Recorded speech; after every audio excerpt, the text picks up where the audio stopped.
السلام عليكم ورحمة الله وبركاته. بسم الله الرحمن الرحيم. الحمد لله والصلاة والسلام على رسول الله وعلى آله وصحبه أجمعين. أما بعد. സഹോദരങ്ങളെ, വിവാഹവുമായി ബന്ധപ്പെട്ട വിദ്വലക്കുകളാണ് ഈ ദർസുകളിൽ നമ്മൾ വിവരിക്കുന്നത്.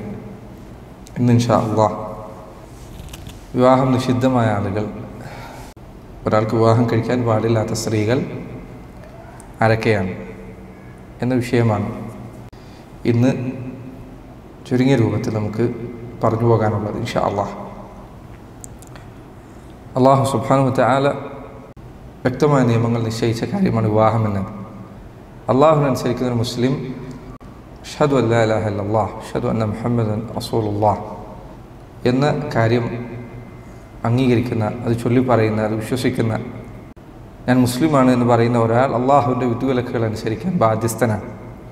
പലപ്പോഴും വിവാഹത്തിൻ്റെ കാര്യത്തിൽ സംഭവിക്കാറുള്ളത്, ആളുകളിൽ ചിലരെങ്കിലും അള്ളാഹുവിൻ്റെ വിധിവിലക്കുകൾ ശ്രദ്ധിക്കാതെ അവരവരുടെ ഇഷ്ടങ്ങൾക്കനുസരിച്ച് വിവാഹത്തിലേക്ക് എടുത്തു ചാടുന്ന ആളുകളെ കാണാം. ഒരു മുസ്ലിമായ മനുഷ്യൻ, അവനെ സംബന്ധിച്ചിടത്തോളം അള്ളാഹു അനുവദിച്ചതല്ലാതെ, അവൻ്റെ റബ്ബ് അനുവദിച്ചതല്ലാതെ മറ്റൊരു കാര്യവും അവന് പാടില്ല. അത് വിവാഹത്തിലാകട്ടെ മറ്റേത് കാര്യത്തിലാകട്ടെ.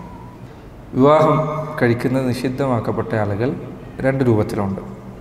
ഒരു പുരുഷന് വിവാഹം കഴിക്കാൻ പാടില്ലാത്ത സ്ത്രീകൾ രണ്ട് രൂപത്തിലാണ്. ഒന്ന് അൽ മുഹറമാതു മിനൻ നിസാഇ അല തഅബീദ്, ഒരു പുരുഷന് ഒരിക്കലും വിവാഹം കഴിക്കാൻ അനുവാദം ലഭിക്കാത്ത സ്ത്രീകൾ, ഉദാഹരണത്തിന് അവൻ്റെ ഉമ്മ. രണ്ടാമത്തേത് അൽ മുഹറമാതു മിനൻ നിസാഇ അല സബീലി തൗഖീത്ത്, താൽക്കാലികമായി ചില സന്ദർഭങ്ങളിൽ, ചില സാഹചര്യങ്ങളിൽ ഒരു പുരുഷന് വിവാഹം കഴിക്കാൻ അനുവാദം ലഭിക്കാത്ത സ്ത്രീകൾ. ഉദാഹരണത്തിന് മറ്റൊരാളുടെ ഭാര്യയായി ജീവിക്കുന്ന ഒരു സ്ത്രീയെ വിവാഹം കഴിക്കുന്നത് നിഷിദ്ധമാണ്. പക്ഷേ അയാൾ തലാഖ് ചൊല്ലിയാലോ, അയാളുടെ ഇദ്ദ കഴിഞ്ഞാലോ അയാൾ വിവാഹം കഴിക്കുന്നത് അനുവദനീയമാണ്. അപ്പോൾ അത് താൽക്കാലികമായ അവസ്ഥയാണ്. മറ്റേത് സ്ഥിരം, ഒരിക്കലും മാറാതെ നിലകൊള്ളുന്ന അവസ്ഥയാണ്. രണ്ട് രൂപത്തിലുണ്ട് സ്ത്രീകൾ. ഒന്ന് സ്ഥിരമായി ഒരിക്കലും വിവാഹം കഴിക്കാൻ പാടില്ലാത്ത സ്ത്രീകൾ. രണ്ട് സാഹചര്യങ്ങളുടെ അടിസ്ഥാനത്തിൽ താൽക്കാലികമായി വിവാഹബന്ധം നിഷിദ്ധമാകുന്ന സ്ത്രീകൾ. സ്ഥിരമായി വിവാഹബന്ധം നിഷിദ്ധമാകുന്ന സ്ത്രീകൾ നാല് തരക്കാരുണ്ട്, അല്ലെങ്കിൽ നാല് രൂപത്തിലുണ്ട്. ഒന്ന് രക്തബന്ധത്തിലൂടെ സംഭവിക്കുന്നതാണ്. നേരത്തെ പറഞ്ഞ പോലെ ഉമ്മ, മാതാവിന് വിവാഹം കഴിക്കുന്നത് നിഷിദ്ധമാണ്. രണ്ടാമത്തേത് വിവാഹബന്ധത്തിലൂടെ നിഷിദ്ധമാകുന്നതാണ്. ഉദാഹരണത്തിന് ഭാര്യയുടെ ഉമ്മ. ഒരാൾ സ്ത്രീ കല്യാണം കഴിച്ചാൽ പിന്നെ അവൾ ആ ഭാര്യയുടെ ഉമ്മയെ വിവാഹം കഴിക്കുന്നത് നിഷിദ്ധമാണ്. മൂന്നാമത്തേത് ഒരു സ്ത്രീ മുലകുടി ബന്ധത്തിലൂടെ നിഷിദ്ധമാകുന്നത്.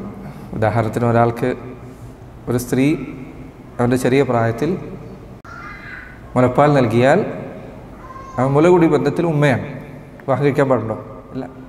എപ്പോഴെങ്കിലും കുറച്ചു കാലം കഴിഞ്ഞാൽ വിവാഹം അനുവദനീയമാവും? ഇല്ല. എല്ലാ കാലത്തേക്കും വിവാഹബന്ധം നിഷിദ്ധമാണ്. നാലാമത്തേത് ലിആനിലൂടെ, ഇൻഷാ അല്ലാഹ് വിശദീകരിച്ച് പറയുന്നത്. അപ്പോൾ നാല് രൂപത്തിലുണ്ട്. ഏതൊക്കെയാണ്? രക്തബന്ധം, വിവാഹബന്ധം, മുലകുടി ബന്ധം, ലിആൻ. ഈ നാല് രൂപത്തിൽ സ്ത്രീകൾ, വിവാഹബന്ധം നിഷിദ്ധമാകുന്ന സ്ത്രീകളുണ്ട്.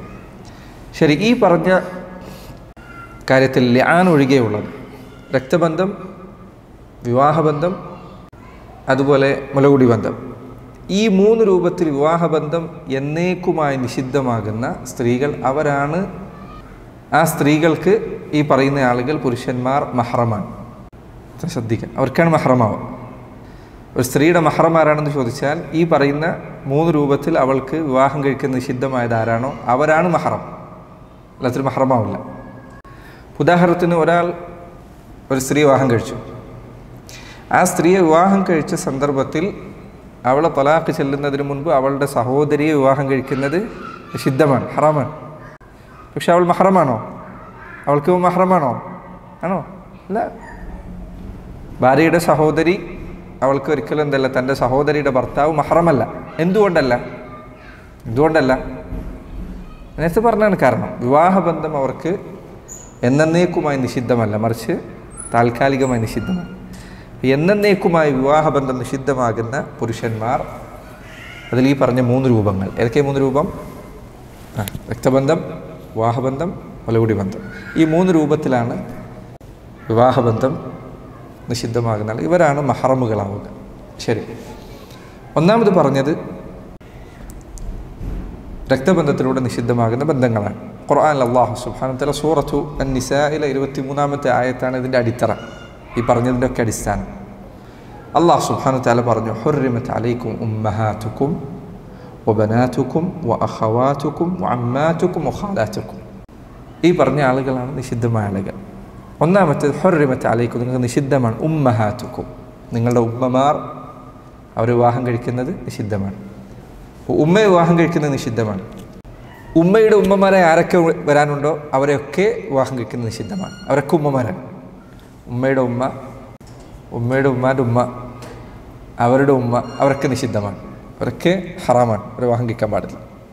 അതുപോലെ തന്നെ ഉപ്പയുടെ ഉമ്മ, ചില അടുത്ത് ഉപ്പുമ്മ എന്നാണ് എന്താ പറയലേ, വല്യമ്മന്ന് എല്ലാവരും പറയില്ലേ, ഉമ്മാൻ്റെ ഉമ്മാനും പറയില്ലേ, ഉമ്മാൻ്റെ ഉമ്മാനെ വല്യമ്മന്ന് പറയും, ഉപ്പാൻ്റെ ഉമ്മാനെ വല്യമ്മന്ന് അറിയില്ലേ. ഉപ്പാൻ്റെ ഉമ്മ ഇതുപോലെ തന്നെ ഉമ്മയാണ്. അവരുമായിട്ടുള്ള വിവാഹബന്ധം നിഷിദ്ധമാണ്. പറയേണ്ട കാര്യമില്ല, നിങ്ങൾക്ക് അറിയുന്ന കാര്യമാണ്, പക്ഷേ പറയാൻ വേണ്ടി പഠിക്കാൻ വേണ്ടി ഉറപ്പെടുത്തിയത് മാത്രം. അപ്പോൾ ചുരുക്കി പറഞ്ഞാൽ ഉമ്മ, പിന്നെ അങ്ങോട്ട് അവരുടെ ഉമ്മമാരായി മുകളിൽ ആരൊക്കെയുണ്ടോ അവരൊന്നും പാടില്ല. ഉപ്പയുടെ ഉമ്മ, അവരുടെ മുകളിലുള്ള ഉമ്മമാർ ആരെയും പാടില്ല, വിവാഹം കഴിക്കാൻ പാടില്ല. ഉമ്മഹാത്ത് എന്ന് പറഞ്ഞതിൽ, മാതാക്കൾ എന്ന് പറഞ്ഞതിൽ ഈ പറഞ്ഞ ആളുകളെല്ലാം ഉൾപ്പെടും. രണ്ടാമത്തേത് ഉമ്മ എന്ന് പറഞ്ഞാൽ നമ്മൾ ഉമ്മയിൽ നിന്നാണ് വന്നത്. ഇനി നമ്മളിൽ നിന്ന് വന്നത് ആരാണ്? നമ്മുടെ പെൺമക്കളാണ്. അൽ ബനാത്ത് ഹുർരിമത് അലൈക്കും ഉമ്മഹാതുക്കും വബനാതുക്കും. നിങ്ങളുടെ പെൺമക്കളെ വിവാഹം കഴിക്കാൻ പാടില്ല. അപ്പോൾ ഒരാളുടെ മകളെ വിവാഹം കഴിക്കാൻ പാടില്ല, മകളുടെ മകളെ വിവാഹം കഴിക്കാൻ പാടില്ല, മകൻ്റെ മകളെ വിവാഹം കഴിക്കാൻ പാടില്ല. ഇനി എത്ര താഴോട്ട് പോയാലും അതൊന്നും പാടില്ല. പേരമക്കൾ പേരമക്കൾ പേരമക്കൾ പേരമക്കൾ എത്ര താഴോട്ട് പോയാലും അവരെ വിവാഹം കഴിക്കാൻ പാടില്ല. ഇതിൻ്റെ തെളിവ് ഈ ആയത്താണ്, ഈ പറഞ്ഞ ആയത്താണ് അതിനുള്ള തെളിവ്. ഈ പറഞ്ഞത് ശരിയായ വിവാഹത്തിലൂടെയുള്ള മക്കളാണെങ്കിലും എന്തിനധികം അല്ലാഹു ആലം ശരിയായ ബഹുഭൂരിപക്ഷം പണ്ഡിതന്മാരുടെ അഭിപ്രായം വ്യഭിചാരത്തിലൂടെയാണ് ഒരാൾക്കൊരു മകളുണ്ടായത് എങ്കിൽ പോലും ഒരു വിവാഹം കഴിക്കുന്നത് അനുവദനീയമല്ല. വ്യഭിചാരത്തിലൂടെ അല്ലാഹു കാത്തുരക്ഷമാറാകട്ടെ, അതിലൂടെ അവർക്ക് ഒരു മകളുണ്ടെന്ന് വിചാരിക്കുക, എങ്കിൽ പോലും വിവാഹം കഴിക്കുന്നത് അനുവദനീയമല്ല.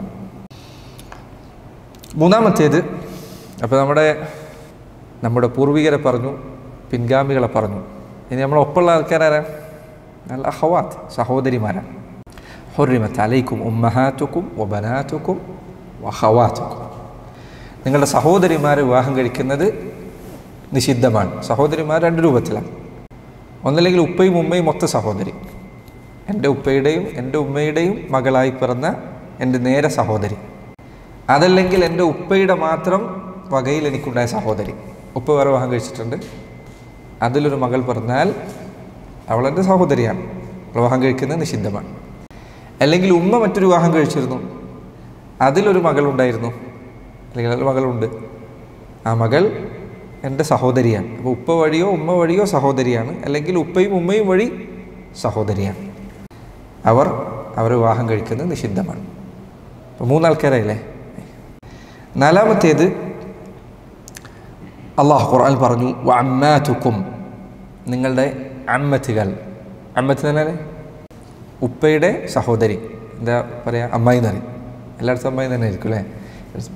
അമ്മാതുക്കും, നിങ്ങളുടെ അമ്മത്തുകൾ, നിങ്ങളുടെ ഉപ്പയുടെ സഹോദരിമാർ, അവർ വിവാഹം കഴിക്കുന്നത് നിഷിദ്ധമാണ്. അപ്പോൾ ഉപ്പയുടെ സഹോദരി എന്ന് പറഞ്ഞാൽ നേരത്തെ പറഞ്ഞ പോലെ തന്നെ ഉപ്പാക്ക് നേരെ സഹോദരി ഉണ്ടാകാം, അല്ലെങ്കിൽ വാപ്പയിലൂടെ സഹോദരി ഉണ്ടാകാം, ഉമ്മയിലൂടെ സഹോദരി ഉണ്ടാകാം.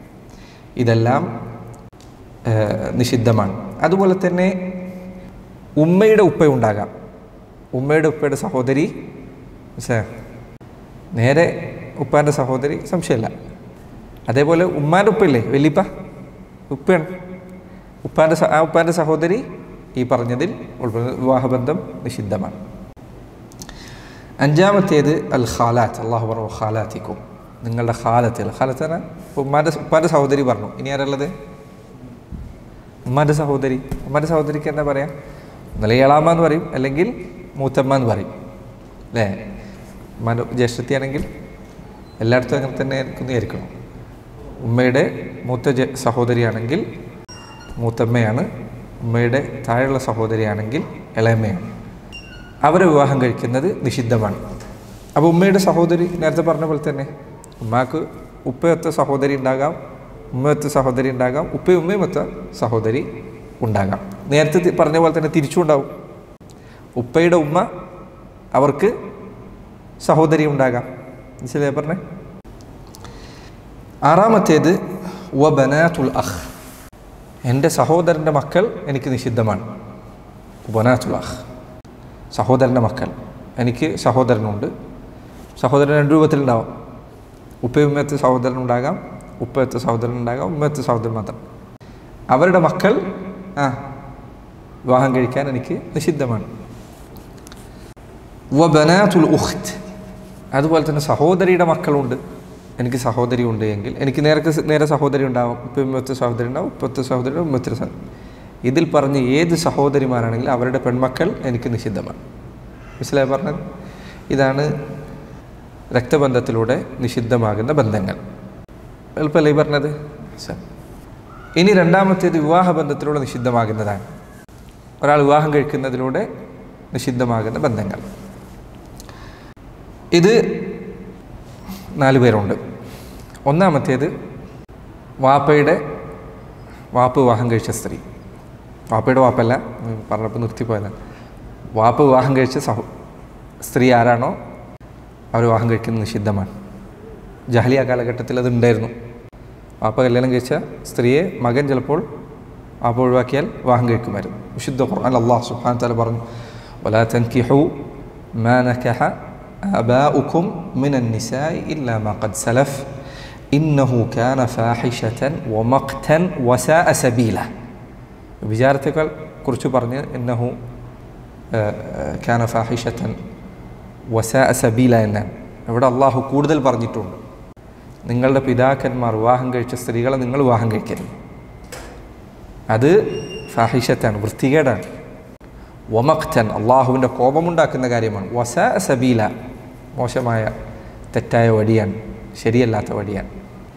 ഇത് അതായത് പിതാവ് വിവാഹം കഴിച്ച ഏത് സ്ത്രീയാണെങ്കിലും വിവാഹം കഴിച്ചു, പിതാവ് വിവാഹം കഴിച്ചു നേരത്തെ വീട് കൂടിയില്ല, അതിനു മുൻപ് തലാഖ് ചൊല്ലി അവർ വിവാഹം കഴിക്കാൻ പാടുണ്ടോ? പാടില്ല. ജസ്റ്റ് വിവാഹം കഴിച്ചിട്ടേ ഉള്ളൂ, വീട് കൂടിയിട്ടില്ല.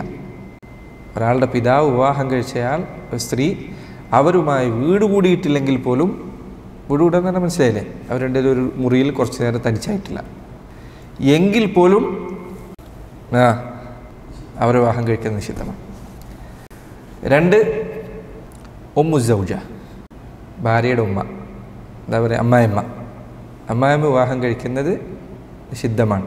നീ ഒരു സ്ത്രീയെ വിവാഹം കഴിച്ചു, അവളുമായി വീട് കൂടിയിട്ടില്ല, കല്യാണം അങ്ങോട്ട് പറഞ്ഞതേ ഉള്ളൂ, ഞാൻ കല്യാണം കഴിച്ചിരിക്കുന്നു, ഞാൻ കല്യാണം കഴിച്ചിരിക്കുന്നു, നിനക്ക് വിവാഹം കഴിച്ചു തന്നു, നീ സ്ത്രീയെ കണ്ടിട്ടില്ല, വീട് കൂടിയിട്ടില്ല, ഒന്നും ചെയ്തിട്ടില്ല എങ്കിൽ പോലും നിൻ്റെ ഭാര്യയുടെ ഉമ്മ അതോടുകൂടി നിനക്ക് ഹറാമായി. ഇനി ഒരിക്കലും അവരെ കല്യാണം കഴിക്കാൻ പാടില്ല. എത്ര കാലം ഉണ്ടെങ്കിലും ഒരു കാലത്തും, ഞാൻ നേരത്തെ പറഞ്ഞത് തുടക്കത്തിൽ പറഞ്ഞില്ലേ, ഇതോടുകൂടി അവർ പിന്നെ കാലാകാലം ഹറാമായി. നീ തലാഖ് ഇല്ലാലും ഈ വിധി മാറില്ല. വിധി എല്ലാ കാലത്തും ഇനി ഒന്ന് തന്നെ, അവർ വിവാഹം കഴിക്കാൻ പാടില്ല. അമ്മായിയമ്മയെ വിവാഹം കഴിക്കാൻ പാടില്ല. അല്ലാഹു സുബ്ഹാനഹു വ തആല നേരത്തെ പറഞ്ഞു, ഹുർരിമത് അലൈക്കും എന്ന ആയത്തിൽ അല്ലാഹു പറഞ്ഞു, ഉമ്മഹാതു നിസാഇക്കും, നിങ്ങളുടെ ഭാര്യമാരുടെ ഉമ്മമാർ അവർ നിങ്ങൾക്ക് നിഷിദ്ധമാണ്. അപ്പോൾ അമ്മായിയമ്മക്ക് മരുമകൻ എന്താണ്?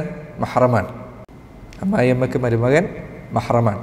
ഉപ്പയുടെ ഭാര്യ അവർക്ക് നീ മഹ്റമാണ്. എൻ്റെ ഉപ്പയുടെ ഭാര്യ, നിൻ്റെ ഉമ്മല്ലെങ്കിലും. മൂന്നാമത്തേത്, ഒരാളുടെ മകൻ വിവാഹം കഴിച്ച സ്ത്രീ, ഒരാളുടെ മകൻ വിവാഹം കഴിച്ച സ്ത്രീ അയാൾക്ക് നിഷിദ്ധമായിരിക്കും. ഒരാളുടെ മകൻ വിവാഹം കഴിച്ച സ്ത്രീ, എൻ്റെ മകൻ വിവാഹം കഴിച്ച പെൺകുട്ടി എനിക്ക് ഹറാമാണ്. എങ്ങനെ ഹറാമാണ്? ഞാൻ നേരത്തെ പറഞ്ഞ പോലെ തന്നെ, വിവാഹം കഴിച്ചു, വീട് കൂടിയിട്ടില്ല എങ്കിൽ പോലും ഹറാമാണ്. വീട് കൂടിയാൽ എന്തായാലും ഹറാമാണ്. വിശുദ്ധ ഖുർആൻ അല്ലാഹു സുബ്ഹാനഹു വ തആല പറഞ്ഞു, വഹലായിലു അബ്നാഇക്കും അല്ലദീന മിൻ അസ്ലാബിക്കും, നിങ്ങളുടെ രക്തത്തിൽ നിന്ന് പിറന്ന നിങ്ങളുടെ മക്കൾ, അവരുടെ ഭാര്യമാർ നിങ്ങൾക്ക് ഹറാമാണ്. അപ്പോൾ മക്കളുടെ ഭാര്യമാർ നിഷിദ്ധനാണ്. മക്കൾ തലാഖില്ലാൽ പോലും. മകൻ വിവാഹം കഴിച്ചു, ഉടനെ വീട് കൂടുന്നതിന് മുൻപ് തലാഖ് ചൊല്ലി എങ്കിൽ പോലും അവർ നിഷിദ്ധരാണ്. ഇവിടെ മക്കളെന്ന് പറയുമ്പോൾ രണ്ട് തരത്തിൽ മക്കളുണ്ടാവാം. ഒന്ന് രക്തബന്ധത്തിലൂടെയുള്ള മക്കൾ, ഇത് പ്രത്യേകം പറയേണ്ടതില്ല, നിഷിദ്ധമാണ്. രണ്ട് മുലകുടി ബന്ധത്തിലൂടെ ഉണ്ടാകുന്ന മക്കൾ, അവർ വിവാഹം കഴിച്ച സ്ത്രീകളും നിഷിദ്ധരാണ്.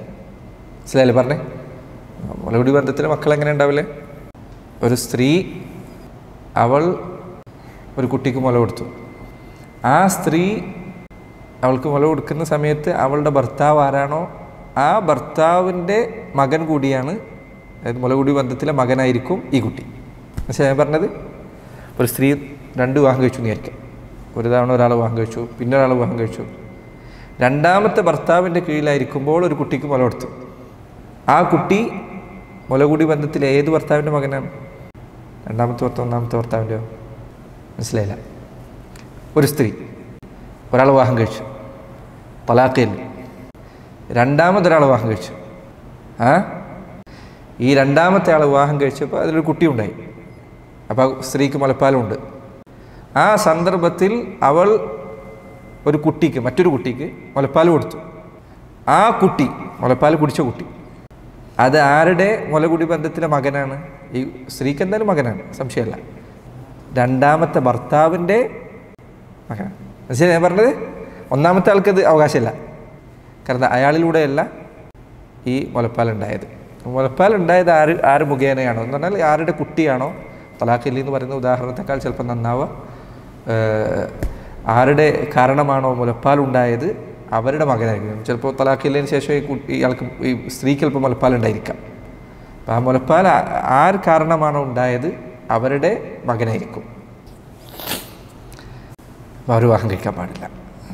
ഇവിടെ വിശുദ്ധ ഖുർആൻ അല്ലാഹു സുബ്ഹാനഹു വ തആല പ്രത്യേകം ഹലായിലു അബ്നാഇക്കും അല്ലദീന മിൻ അസ്ലാബിക്കും എന്ന് പ്രത്യേകം എടുത്തു പറഞ്ഞത് ജാഹിലിയ കാലഘട്ടത്തിൽ വളർത്തുമക്കളുടെ ഭാര്യമാരെ വിവാഹം കഴിക്കുന്നത് അവർ മോശമായി കണ്ടിരുന്നു. അതുകൊണ്ടാണ് അല്ലാഹു സുബ്ഹാനഹു വ തആല പ്രത്യേകം രക്തബന്ധം എന്ന് പ്രത്യേകം എടുത്തു പറഞ്ഞത്. അല്ലെങ്കിൽ മുലകുടി ബന്ധവും ഈ പറഞ്ഞ ആയത്തിൽ ബാധകമാണ്. ഇവിടെ വെറും രക്തബന്ധം മാത്രമല്ല. അപ്പോൾ 3 ആളുകൾ പറഞ്ഞില്ലേ? 3 ആളുകൾ ആരൊക്കെയാണ്? ആലോചിച്ച് നോക്കൂ, പെട്ടെന്ന് എളുപ്പത്തിൽ മനസ്സിലാവും. വിവാഹബന്ധം, വാപ്പ കല്യാണം കഴിച്ചത് പാടില്ല. പിന്നെ മകൻ കല്യാണം കഴിച്ചത് പാടില്ല. നീ കല്യാണം കഴിച്ച സ്ത്രീയുടെ ഉമ്മയെ പാടില്ല. നമുക്കിതൊക്കെ വിവാഹബന്ധമല്ലേ? വാപ്പ കെട്ടിയത്, നീ കെട്ടിയത്, പിന്നെ മകൻ കെട്ടിയത്. വളരെ എളുപ്പമാണ്, വളരെ എളുപ്പമാണ്. വാപ്പ കല്യാണം കഴിച്ചത്, നീ കല്യാണം കഴിച്ചത്, പിന്നെ നിൻ്റെ മകൻ കല്യാണം കഴിച്ചത്. ഓക്കെ, ഈ 3 ആളുകളെ വിവാഹം, ഞാൻ നേരത്തെ പറഞ്ഞതുപോലെ വിവാഹബന്ധം ഉറച്ചാൽ അതോടുകൂടി അവരുമായിട്ടുള്ള വിവാഹം നിഷിദ്ധമായി. 4മതൊരാളുണ്ട്, അവരുടെ വിധിയിൽ വ്യത്യാസമുണ്ട്.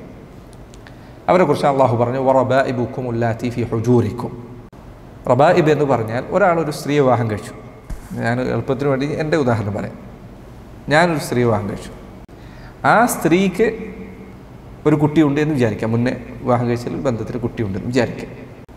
ഞാൻ ആ സ്ത്രീയുമായി വിവാഹം കഴിക്കുകയും വീട് കൂടുകയും ചെയ്താൽ അവളുടെ മകൾ എനിക്ക് നിഷിദ്ധമാണ്.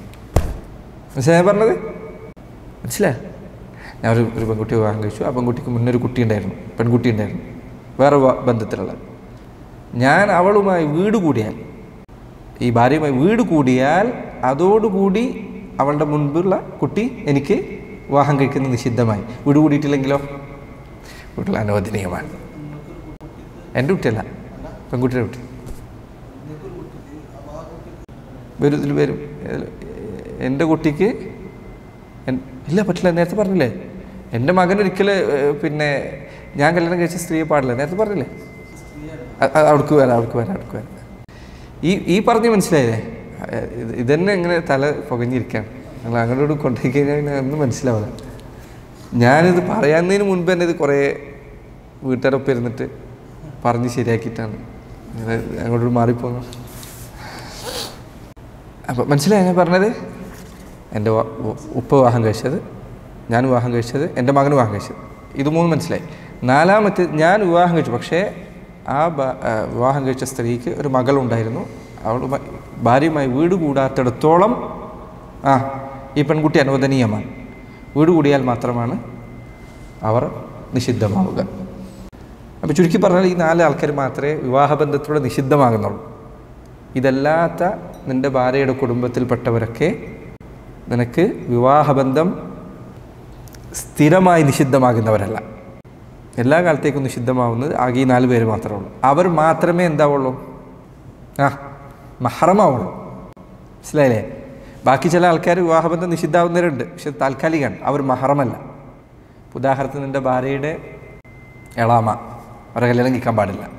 നിൻ്റെ ഭാര്യ വിവാഹം കഴിച്ചുകൊണ്ടിരിക്കുന്ന സമയത്ത്, നിൻ്റെ ഭാര്യ നിലവിൽ അവൾ നിൻ്റെ ഭാര്യയായിരിക്കെ ഭാര്യയുടെ എളാമ നിനക്ക് നിഷിദ്ധമാണ്, പക്ഷെ അത് എല്ലാ കാലത്തേക്കുമുള്ള.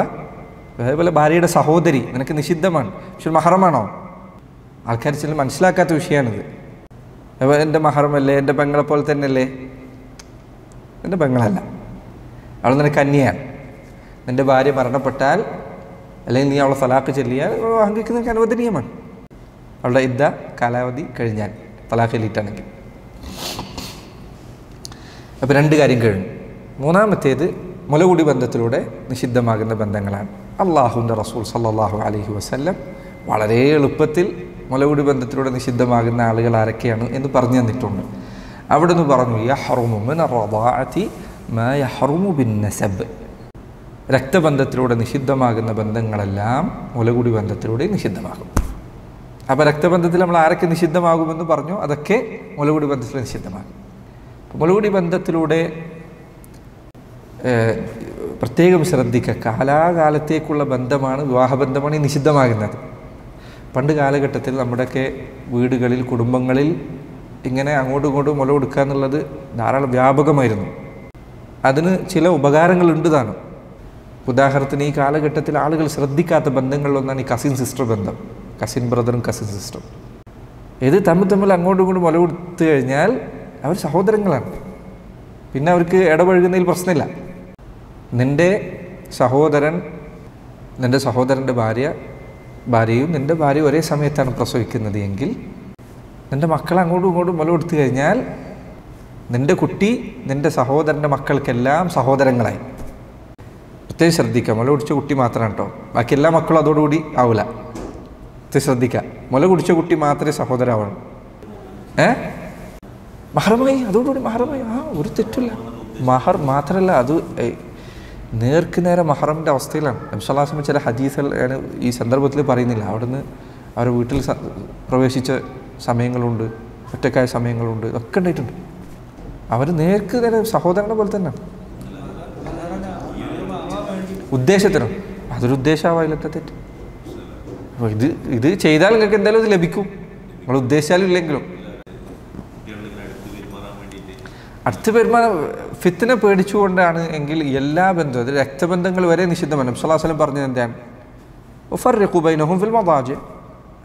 നേരെ മക്കളെ കുറിച്ചല്ലേ പറഞ്ഞത്, ഒരേ വിരിപ്പിൽ കിടത്തരുതെന്ന് പറഞ്ഞത്. അത് അവനൻ്റെ മക്കളെ കുറിച്ചല്ലേ പറഞ്ഞത്, അതുവരെ പാടില്ല എന്നാണ്. ഫിത്തിനെ ഭയക്കുന്ന സന്ദർഭത്തിൽ ഇപ്പോൾ ഉദാഹരണത്തിന് അമ്മായിയമ്മ, അതല്ലെങ്കിൽ പിന്നെ അമ്മോഷൻ, ഇവരൊക്കെ ഒറ്റയ്ക്കാവുന്ന സമയത്ത് നിങ്ങൾ ഫിത്തിനെ ഭയക്കുന്നത് പാടില്ല, ഹറാമാണ്. ശറഅ അനുവദിച്ച ഉദ്ദേശമാണത്. പുറത്തുള്ള ആൾക്കാർ വരെ അങ്ങനെ ചെയ്തിട്ടില്ല അന്ന് കാലത്ത്. ഇതിപ്പോൾ ഞാൻ പറഞ്ഞ കുടുംബത്തിലാണ്. കുടുംബത്തിലല്ലാത്ത നബി സല്ലല്ലാഹു അലൈഹി വസല്ലമയുടെ മുലകുടി ബന്ധങ്ങളുണ്ടായിരുന്നു, ചിലത് കുടുംബ ബന്ധങ്ങൾ അല്ലാത്തത് വരെ ഉണ്ടായിരുന്നു. ഹലീമത്ത് സാദിയ അവർ മുല കൊടുത്തത് മക്കൾ. അപ്പോൾ അതോടുകൂടി എന്തായി, വിവാഹബന്ധം നിഷിദ്ധമായി. അതുകൊണ്ട് അള്ളാഹുവിൻ്റെ റസൂൽ സല്ലല്ലാഹു അലൈഹി വസല്ലം ഈ കാര്യം പ്രത്യേകം ശ്രദ്ധിക്കാനും ഓർമ്മയിൽ വെക്കാനും ഒക്കെ പറയാറുണ്ടായിരുന്നു എന്നാണ്.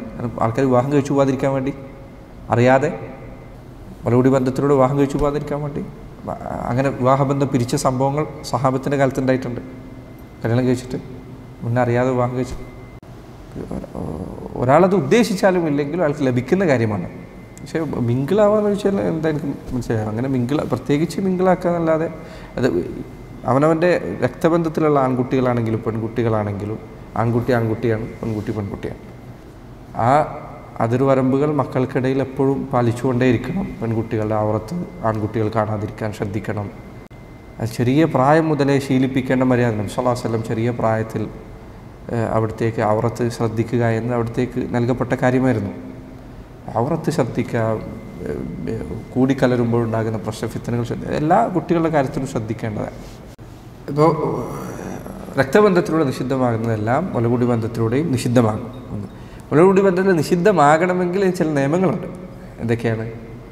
ചെറിയ പ്രായത്തിൽ 2 വർഷത്തിൻ്റെ പരിധിക്കുള്ളിൽ, മുല കുടിക്കുന്ന സ്ത്രീയുടെ പാല് 2 വർഷത്തിനുള്ളിൽ, സ്ത്രീക്ക് മുലപ്പാൽ വന്നതിന് 2 വർഷത്തിന് ഉള്ളിൽ ചെറിയ കുട്ടിയായിരിക്കുമ്പോൾ, അത് മുല കുടിക്കുന്ന പ്രായത്തിലുള്ള കുട്ടിയായിരിക്കുമ്പോൾ 5 തവണ ഏറ്റവും ചുരുങ്ങിയത് കുട്ടി സ്ത്രീയുടെ മാറിടത്തിൽ നിന്ന് മുലപ്പാൽ വലിച്ചെടുത്ത് കുടിക്കണം. അത് ഉറപ്പ് വരുത്തണം. ഒരു തവണ എന്തോ കുടിച്ചു, അത് എത്ര അറിയില്ല, ഉറപ്പ് വരുത്തണം. ഇത്ര കുടിച്ചിട്ടുണ്ടെന്ന് ഉറപ്പ് വന്നാൽ മാത്രമേ ആ മുലകൂടി ബന്ധം സ്ഥിരപ്പെടുകയുള്ളൂ. അത് കൃത്യമായ കണക്കും മറ്റുമൊക്കെ പറഞ്ഞിട്ടുണ്ട്. ഇപ്പോൾ എത്രയും പറഞ്ഞു? 3 കാര്യം പറഞ്ഞില്ലേ? ഏതൊക്കെയാണ് 3 കാര്യം? രക്തബന്ധം, വിവാഹബന്ധം, മുലകൂടി ബന്ധം. 4ാമത്തെ ഒരൊറ്റ ബന്ധം കൂടിയുള്ളത്. 4ാമത്തെ ബന്ധം വ്യത്യസ്തമാണ്. ലിആനുമായി ബന്ധപ്പെട്ട വിധിയാണത്. ലിആൻ എന്ന് പറഞ്ഞാൽ ഒരാൾ തൻ്റെ ഭാര്യയെക്കുറിച്ച് വ്യഭിചാര ആരോപണം ഉന്നയിക്കുക എന്നതാണ്. അതിൻ്റെ വിധിവിലക്കൽ വിശദമായിട്ടുണ്ട്. ഒരാൾക്ക് തൻ്റെ ഭാര്യയെക്കുറിച്ച് വ്യഭിചാര ആരോപണം ഉന്നയിക്കേണ്ടി വന്നു. അയാൾക്ക് 4 സാക്ഷികളില്ല. അപ്പോൾ അയാൾക്ക് തൻ്റെ ഭാര്യയെക്കുറിച്ച് അവൾ വിചാരിച്ചതായി അയാൾ കണ്ടു എന്ന് വിചാരിക്കാൻ അയാൾ ആരോപിക്കാൻ, അയാൾ കള്ളനാണോ സത്യമാണോ അത് വേറെ വിഷയം. ഇപ്പോൾ ഭാര്യയെക്കുറിച്ച് വ്യഭിചാര ആരോപണം ഉന്നയിക്കുക എന്ന് ഇതുമായിട്ട് ബന്ധപ്പെട്ടാണ് ലിആനിൻ്റെ വിധി വരുന്നത്. വിശുദ്ധ ഖുർആൻ സൂറത്തുൻ നൂറിൽ അതിൻ്റെ വിധി അള്ളാഹു വിശദമായി പറഞ്ഞിട്ടുണ്ട്, എങ്ങനെയാണത് പറയേണ്ടത്. അപ്പോൾ ലിആൻ അതിന് എങ്ങനെയാണത് പറയേണ്ടത് അതിൻ്റെ വിധിയിലേക്ക് ഞാൻ പോകുന്നില്ല. ലിആൻ നടത്തിയെന്ന് വിചാരിക്കാം. ലിആൻ എന്ന് പറഞ്ഞാൽ ശാപപ്രാർത്ഥന. ഇവൾ ഇത് ചെയ്തിട്ടുണ്ട് എന്ന് ഞാൻ സത്യം പറയുന്നു, ഞാൻ കളവാണ് പറയുന്നത് എങ്കിൽ അള്ളാഹുവിൻ്റെ ശാപം എൻ്റെ മേലുണ്ടാകട്ടെ എന്ന് പറയുന്ന പ്രാർത്ഥന. ഇത് ഒരാൾ ചെയ്താൽ, ഭാര്യ വ്യഭിചാരാരോപണം അംഗീകരിച്ചാൽ, ഇസ്ലാമിക വിധി എന്താണ്? ഇസ്ലാമിക രാജ്യത്താണെങ്കിൽ വിവാഹിതയായ സ്ത്രീ വ്യഭിചരിച്ചാൽ എറിഞ്ഞു കൊല്ലപ്പെടുക എന്നുള്ള അവളുടെ വിധി. അവളത് അംഗീകരിച്ചിട്ടില്ലെങ്കിലോ? അവൾ അംഗീകരിച്ചില്ല, അവൾ പറയണം ഞാൻ വിചാരിച്ചിട്ടില്ല. അപ്പോൾ അവളും ഇതേപോലെ തന്നെ ശപഥം ചെയ്യണം. എന്നിട്ട് ഇയാൾക്കെതിരെ ശാപപ്രാർത്ഥന നടത്തണം. ഇയാൾ പറയുന്നത് കളവാണെങ്കിൽ ഇത് ഒരു ഖാദിയുടെ മുൻപിൽ, ഒരു ഹാക്കിമായ ഒരു ഇസ്ലാമിക കോടതിയിലെ ഒരു ജഡ്ജിയുടെ മുൻപിൽ വെച്ച് നടന്നു കഴിഞ്ഞാൽ അതോടുകൂടി ഭാര്യയെയും ഭർത്താവിനെയും വേർപിരിക്കും. അവരുടെ ബന്ധം അതോടുകൂടി മുറിഞ്ഞു, വിവാഹബന്ധം മുറിഞ്ഞു. അയാൾ 2 ദിവസം കഴിഞ്ഞിട്ട് പറയും ഞാൻ പറഞ്ഞ് കളവ് വരുന്നതെന്ന് പറഞ്ഞാലും അതോടുകൂടി വിവാഹബന്ധം മുറിഞ്ഞു. ഇനി അയാൾക്ക് വിവാഹം കഴിക്കാൻ പറ്റില്ല. അല്ല 2 ദിവസം കഴിഞ്ഞിട്ട് പറയും ഞാനത് അപ്പത്തെ ഇതിൽ പറഞ്ഞു പോയതെന്ന് പറഞ്ഞാലും ഇല്ല. പിന്നെ അവളെ വിവാഹം കഴിക്കാൻ അവന് അനുവാദമില്ല. ആ സ്ത്രീയെക്കുറിച്ച് വ്യഭിചാരിണി എന്ന് ആരോപിക്കാൻ ഒരാൾക്കും അനുവാദമില്ല. ഉണ്ടായിരുന്ന ആൾ ഇവൻ മാത്രമാണ്. അവനത് പറഞ്ഞു, അവന് കഴിഞ്ഞു. അതോടുകൂടി അവനുമായുള്ള വിവാഹബന്ധം മുറിഞ്ഞു. ഇനി എന്ത് ചെയ്യാൻ പാടില്ല? ഇനി അവർ തമ്മിൽ വിവാഹബന്ധം ഒരിക്കലും ഉണ്ടാവുന്നതല്ല. ഇത് അള്ളാഹുവിൻ്റെ റസൂൽ സല്ലല്ലാഹു അലൈഹി വസല്ലം ഹദീസിൽ വന്നിട്ടുണ്ട്. ഖുർആനിലെ ആയത്തിൽ സൂചനയുണ്ട്. നബി സല്ലല്ലാഹു അലൈഹി വസല്ലം 2 ഒരു പുരുഷനും ഒരു സ്ത്രീയും ഇങ്ങനെ ലിആൻ നടത്തിയപ്പോൾ അവിടുന്ന് പറഞ്ഞു ഹിസാബുകുമാ അലല്ലാഹ്, നിങ്ങളുടെ വിചാരണ അള്ളാഹുവിൻ്റെ അടുത്താണ്, ഇവിടെ ശിക്ഷയില്ല, ഇവിടെ നിങ്ങൾക്ക് ഒന്നും ചെയ്യാൻ പറ്റില്ല, കാരണം 2 പേരും ചെയ്തിട്ടില്ല എന്നാണ് പറയുന്നത്. അഹദുകുമാ കാദിബുൻ, നിങ്ങളിലേതോ ഒരാൾ കളവാണ് പറയുന്നത്, അത് സംശയമില്ല. ഫലാ സബീല ലക അലൈഹ, അതുകൊണ്ട് ഇനി നിനക്ക് അവളെ വിവാഹം കഴിക്കാൻ അനുവാദമില്ല. അപ്പോൾ ഇദ്ദേഹം പറഞ്ഞു മാലി, ഞാൻ കൊടുത്ത മഹറിൻ്റെ കാര്യം എന്താണ്, എനിക്കത് തിരിച്ചു വാങ്ങിക്കാൻ അനുവാദമുണ്ടോ? നബി സല്ലല്ലാഹു അലൈഹി വസല്ലം പറഞ്ഞു ലാ മാല ലക, നിനക്ക് മഹർ തിരിച്ചു ലഭിക്കാൻ അവകാശമില്ല. ഇൻ കുൻത സദഖ്ത അലൈഹ ഫഹുവ ബിമസ്തഹലൽത മിൻ ഫർജിഹ, മഹർ നീ കൊടുത്തിട്ടുണ്ട് എങ്കിൽ, നീ പറഞ്ഞത് സത്യമാണെങ്കിൽ, അവൾ വിചാരിച്ചിട്ടുണ്ട് എന്ന് തന്നെ വിചാരിക്കുക എങ്കിൽ നീ വിവാഹം കഴിച്ച അവളുമായി വീട് കൂടിയിട്ടുണ്ട്, അതിനുള്ളതാണ് മഹർ. മഹറിൻ്റെ കണക്ക് അവിടെ കഴിഞ്ഞു. വ ഇൻ കുൻത കദബ്ത അലൈഹ ഫദാക അബ്അദു ലക, ഇനി കളവാണ് പറയുന്നത് എങ്കിൽ, ആ സ്ത്രീയെക്കുറിച്ച് നീ കളവ് കെട്ടിച്ചമച്ചതാണ് എങ്കിൽ നിനക്ക് ആ പൈസയ്ക്ക് എന്തായാലും അവകാശമില്ല മഹറിന്. ഇപ്പം 2 ആണെങ്കിലും നിനക്ക് ഇനി മഹർ തിരിച്ചു ലഭിക്കുകയില്ല. അപ്പോൾ ഇതാണ് ലിആനിലൂടെ ഉണ്ടാകുന്നത്. അപ്പോൾ 4 കാര്യം പറഞ്ഞില്ലേ, ഓർമ്മയില്ലേ? ഇതൊക്കെ ഒന്നുകൂടി: രക്തബന്ധം, വിവാഹബന്ധം, മുലകുടി ബന്ധം, ലിആൻ. ഈ 4 രൂപത്തിലാണ് വിവാഹബന്ധം നിഷിദ്ധമാകും. ശരി, തുടക്കത്തിൽ നമ്മൾ പറഞ്ഞു സ്ഥിരമായ എന്നേക്കുമായി വിവാഹബന്ധം നിഷിദ്ധമാകുന്ന ബന്ധങ്ങളാണിത്. ഇനിയുള്ളത് താൽക്കാലികമായി വിവാഹബന്ധം നിഷിദ്ധമാകുന്ന സ്ത്രീകളാണ്. ചില സ്ത്രീകൾ അവർ വിവാഹം കഴിക്കുന്നത് താൽക്കാലികമായി നിഷിദ്ധം.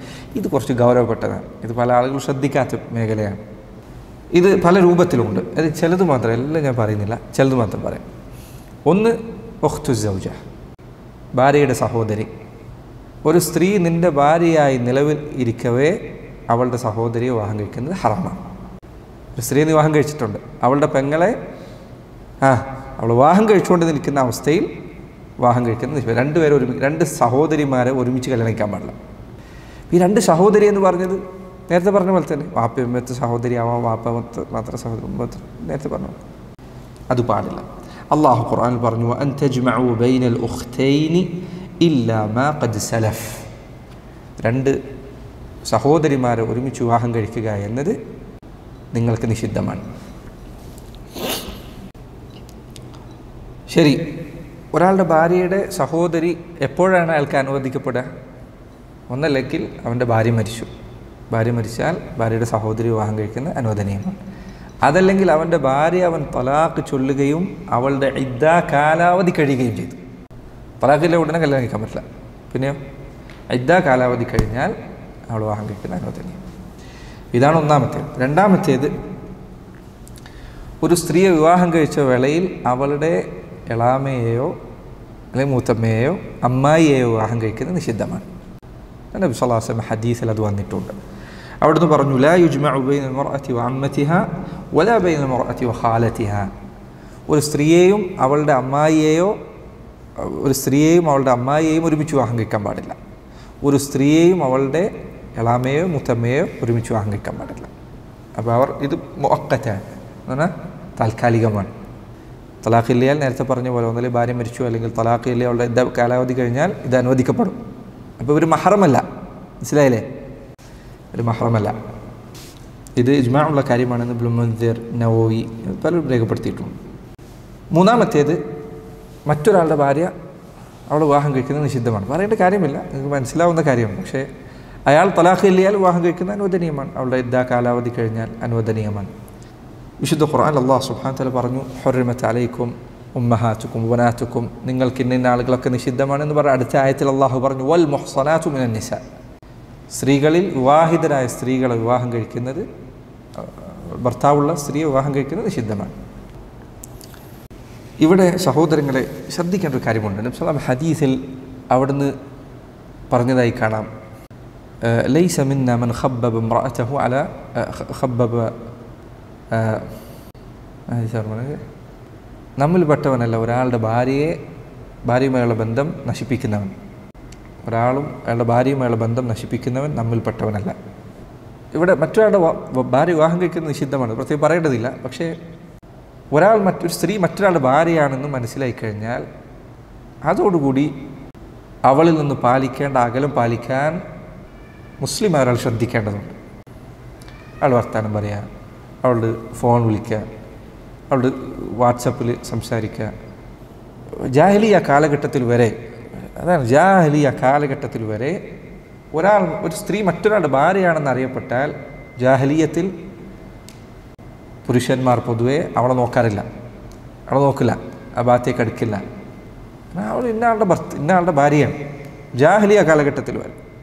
പക്ഷേ ഈ കാലഘട്ടത്തിൽ സുബ്ഹാനല്ലാഹ് എത്ര കുടുംബങ്ങളാണ് ഇത്തരം മോശമായ ബന്ധങ്ങൾ, ഇത്തരം മോശമായ കാര്യങ്ങൾ കൊണ്ട് തകർക്കപ്പെട്ടിട്ടുള്ളത്. എത്ര കുട്ടികളാണ് മോശമായിട്ടുള്ളത്, എത്ര വീടാണ് തകർന്നു പോയിട്ടുള്ളത്.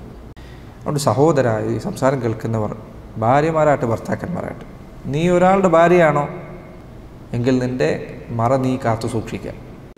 അന്യ പുരുഷനായിട്ട് സംസാരിക്കരുത്. എന്ത് കാര്യത്തിനാണ് സംസാരിക്കുന്നത്, നിനക്ക് ആവശ്യമുണ്ടെങ്കിൽ പറയാമെന്നല്ലാതെ നിൻ്റെ മറ, നിൻ്റെ സെത്തർ പരമാവധി നീ കാത്തു സൂക്ഷിക്കണം. നീ മറ്റൊരാളുടെ ഭാര്യയാണ്, അയാൾക്ക് നിൻ്റെ മേൽ അവകാശമുണ്ട്. നബി സല്ലല്ലാഹു അലൈഹി വസല്ലം അവിടുന്ന് ഒരിക്കൽ വീട്ടിലേക്ക് കയറി വന്നപ്പോൾ ആയിഷ റളിയല്ലാഹു അൻഹ അവർ ഒരാൾ സംസാരിച്ചുകൊണ്ടിരിക്കുകയാണ്. ആയിഷ റളിയല്ലാഹു അൻഹ പറയാൻ, ഞാൻ അള്ളാഹു റസൂലിനെ ശ്രദ്ധിച്ചു സല്ലല്ലാഹു അലൈഹി വസല്ലം, അവിടുത്തെ മുഖം ദേഷ്യം കൊണ്ട് ചുവക്കുന്നത് എനിക്ക് മനസ്സിലായി. ഞാൻ ഇവനെ വേഗം പറഞ്ഞു വിട്ടു. എന്നിട്ട് ഞാൻ നബി സല്ലല്ലാഹു അലൈഹി വസല്ലം പറഞ്ഞു, അള്ളാഹു റസൂൽ ഇന്ന ആളാണ്, എനിക്ക് ഇന്ന അർത്ഥത്തിൽ മുലകുടി ബന്ധത്തിൽ അവനുമായി കുടുംബ ബന്ധമുണ്ട്. അപ്പോൾ നബി സല്ലല്ലാഹു അലൈഹി വസല്ലം പറഞ്ഞത്, നിങ്ങളുടെ മുലകുടി ബന്ധത്തിൻ്റെ കാര്യം പരിശോധിക്കണം. ഇത്ര തവണ മുല കുടിച്ചാലല്ലാതെ ബന്ധം സ്ഥിരപ്പെടുകയില്ല. അവിടുന്ന് ആ സമയത്താണ് അത് ഓർപ്പിക്കുന്നത്. അപ്പോൾ പുരുഷനെ സംബന്ധിച്ച്, ഭർത്താവിനെ സംബന്ധിച്ചിടത്തോളം അവനവൻ്റെ ഭാര്യയുടെ കാര്യത്തിൽ ഗൈറത്തുണ്ടാവണം. ഭാര്യയ്ക്ക് അവളുടെ ഭർത്താവിൻ്റെ കാര്യത്തിൽ അയാളോടുള്ള ബാധ്യതകൾ പാലിക്കുന്നതിൽ അയാൾക്ക് ശ്രദ്ധ ഉണ്ടായിരിക്കണം, അവൾക്ക് ശ്രദ്ധ ഉണ്ടായിരിക്കണം. ഇവിടെ എത്ര ഹദീസിലാണ് വന്നിട്ടുള്ളത്. നല്ല സ്ത്രീകളുടെ സ്വഭാവമായിട്ട് പറഞ്ഞില്ല, ഭർത്താവ് ഇല്ലെങ്കിൽ അവളുടെ ചാരിത്രം സംരക്ഷിക്കുന്നതാണ്. അവളുടെ വീട്ടിൽ വേറെ ആൾ വന്നാൽ, അവളുടെ ഫോണിലേക്ക് ഒരാൾ സംസാരിച്ചാൽ എത്രയോ സലാമുകളാണ് പിന്നീട് എത്രയോ കുടുംബങ്ങൾ തകർന്നതിലേക്ക് എത്തിച്ചത്. തുടങ്ങിയ സലാമിൽ നിന്നാണ് അവസാനിച്ചത് അങ്ങേറ്റത്തെ മുസീബത്തുകളിലാണ്. അതിലൂടെ തകരുന്നത് മക്കളാണ്, ഒരാളുടെ ജീവിതമാണ്, അവളുടെയും അവൻ്റെയും ഒക്കെ ജീവിതമാണ്. അതിനൊക്കെ പുറമെ അള്ളാഹു സുബ്ഹാനഹു വ തആലയുടെ അരികിൽ പരലോകത്തുള്ള നിൻ്റെ അവസ്ഥയാണ്, ഭാര്യയാണെങ്കിലും ഭർത്താവാണെങ്കിലും.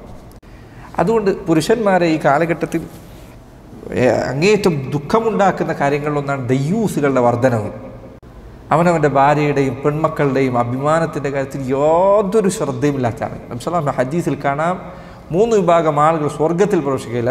ഒരു വിഭാഗത്തെ അവിടെ നിന്ന് ദയ്യൂസ് എന്നാണ്. ദയ്യൂസ് എന്ന് പറഞ്ഞാൽ അവൻ്റെ ഭാര്യയുടെയും അവൻ്റെ ഉമ്മയുടെയും അവൻ്റെ സഹോദരിയുടെയും ഒക്കെ കാര്യത്തിൽ, അവളുടെ ചാരിത്രത്തിൻ്റെ കാര്യത്തിൽ യാതൊരു ഗൈറത്തും ഇല്ലാത്തവൻ. അതായത് എന്തായാലും ആരോട് സംസാരിച്ചാൽ അവനൊരു സോഷ്യൽ മാനാണ്. എന്താ സോഷ്യൽ? എല്ലാവരും സംസാരിക്കും, പുരോഗമനവാദിയാണ്. അള്ളാഹുവിൻ്റെ റസൂൽ എത്ര വൃത്തികെട്ട പേരാണ് നൽകിയത് നോക്കൂ. ദയ്യൂസ്, പൗരുഷമില്ലാത്തവൻ. അവരുടെ കുടുംബത്തെ കാത്തു സൂക്ഷിക്കുക, വൃത്തികേടുകളിൽ നിന്ന് കാത്തു സൂക്ഷിക്കുക. അവളുടെ ശബ്ദം, അവളുടെ ഭംഗി മറ്റൊരാൾ കാണുന്നതിൽ സുബ്ഹാനല്ലാഹ്. എന്തുകൊണ്ടാണ് പെൺമക്കളുടെ കാര്യം വിവാഹം കഴിക്കാൻ ആരെ ഏൽപ്പിച്ചിട്ടുള്ളത്? ആരാ വലിയ നമ്പർ? പെൺകുട്ടിയുടെ വലിയ ആരാവണം? പുരുഷന്മാരെ ആവാൻ പാടുള്ളൂ. എന്നിട്ട് സ്ത്രീകളെ ഏൽപ്പിക്കാതിരുന്നത് പുരുഷന് ഗൈറത്തുണ്ടാകുമെന്നതുകൊണ്ടാണ്.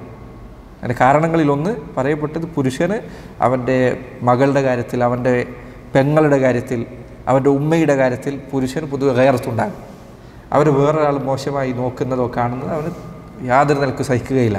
ഇന്ന് സുബ്ഹാനല്ലാഹ് ഈ കാലഘട്ടത്തിൽ അവനവൻ്റെ പെങ്ങന്മാരുടെ കാര്യത്തിലും അവനവൻ്റെ ഉമ്മമാരുടെ കാര്യത്തിലും സഹോദരിമാരുടെ അവൻ്റെ ഭാര്യൻ്റെ കാര്യത്തിൽ വരെ ഇന്ന് ചിലർ മുസ്ലിം പേര് ചില ആളുകൾ ചെയ്തു കൂട്ടുന്ന വൃത്തികേടുകൾ നമുക്ക് പറയാൻ വരെ പറ്റാത്ത കാര്യമാണ്. ഈ അവസ്ഥയിലേക്ക് എൻ്റെ സഹോദരങ്ങളെ നിങ്ങൾ തകരരുത്, ഇങ്ങനെ നശിച്ചു പോകരുത്. അള്ളാഹു നിങ്ങൾക്കൊരു പവിത്രത കൽപ്പിച്ചിട്ടുണ്ട്, അത് കാത്തു സൂക്ഷിക്കാൻ നിങ്ങൾ ശ്രദ്ധിക്കണം. 4-ാമത്തേത് അൽ മുഅ്തദ്ദ, ഇദ്ദത്തിലിരിക്കുന്ന സ്ത്രീ. ഇദ്ദയിലിരിക്കുന്ന സ്ത്രീ അവളെ വിവാഹം കഴിക്കാൻ പാടില്ല. അവളെ വിവാഹം കഴിക്കാൻ പാടില്ല എന്ന് മാത്രമല്ല, പിന്നെ അവളുമായിട്ട് വിവാഹം ആലോചിക്കാനും പാടില്ല. വിശുദ്ധ ഖുർആനിൽ അല്ലാഹു സുബ്ഹാനഹു വ തആല പറഞ്ഞു, വല്ലദീന തവഫൗന മിൻകും വയദറൂന അസ്വാജൻ യതറബ്ബസ്ന ബിഅൻഫുസിഹിന്ന 4 അശ്ഹുരി വഅശ്റ ഫഇദാ ബലഗ്ന അജലഹുന്ന ഫലാ ജുനാഹ അലൈക്കും ഫീമാ ഫഅൽന ഫി അൻഫുസിഹിന്ന ബിൽമഅറൂഫ്. നിങ്ങൾ വിവാഹം കഴിച്ച് ഭർത്താവ് മരണപ്പെട്ടു പോകുന്ന സ്ത്രീകൾ, അവർ 4 മാസവും 10 ദിവസവും ഇദ്ദയിരിക്കണം. ആ സന്ദർഭത്തിൽ അവർ വിവാഹം കഴിക്കാൻ പാടില്ല, വിവാഹം ആലോചിക്കാൻ വരെ പാടില്ല എന്നാണ് അല്ലാഹു സുബ്ഹാനഹു വ തആല ഖുർആനിൽ പറഞ്ഞു. വലാ ജുനാഹ അലൈക്കും, തൊട്ടടുത്ത ആയത്തില്ല, തൊട്ട് ശേഷമുള്ള ആയത്ത്, വലാ ജുനാഹ അലൈക്കും ഫീമാ അറദ്തും ബിഹി മിൻ ഖിത്ബത്തിൻ നിസാഇ ഔ അക്നൻതും ഫീ അൻഫുസിക്കും. നിങ്ങൾ ഇദ്ദയിരിക്കുന്ന സ്ത്രീ അവരുടെ അരികിൽ വിവാഹം ആലോചിക്കുമ്പോൾ എന്ത് ചെയ്യാൻ പാടില്ല? നേർക്ക് നേരെയുള്ള വാക്ക് പറയാൻ പാടില്ല. തഅരീദൻ പറയാം.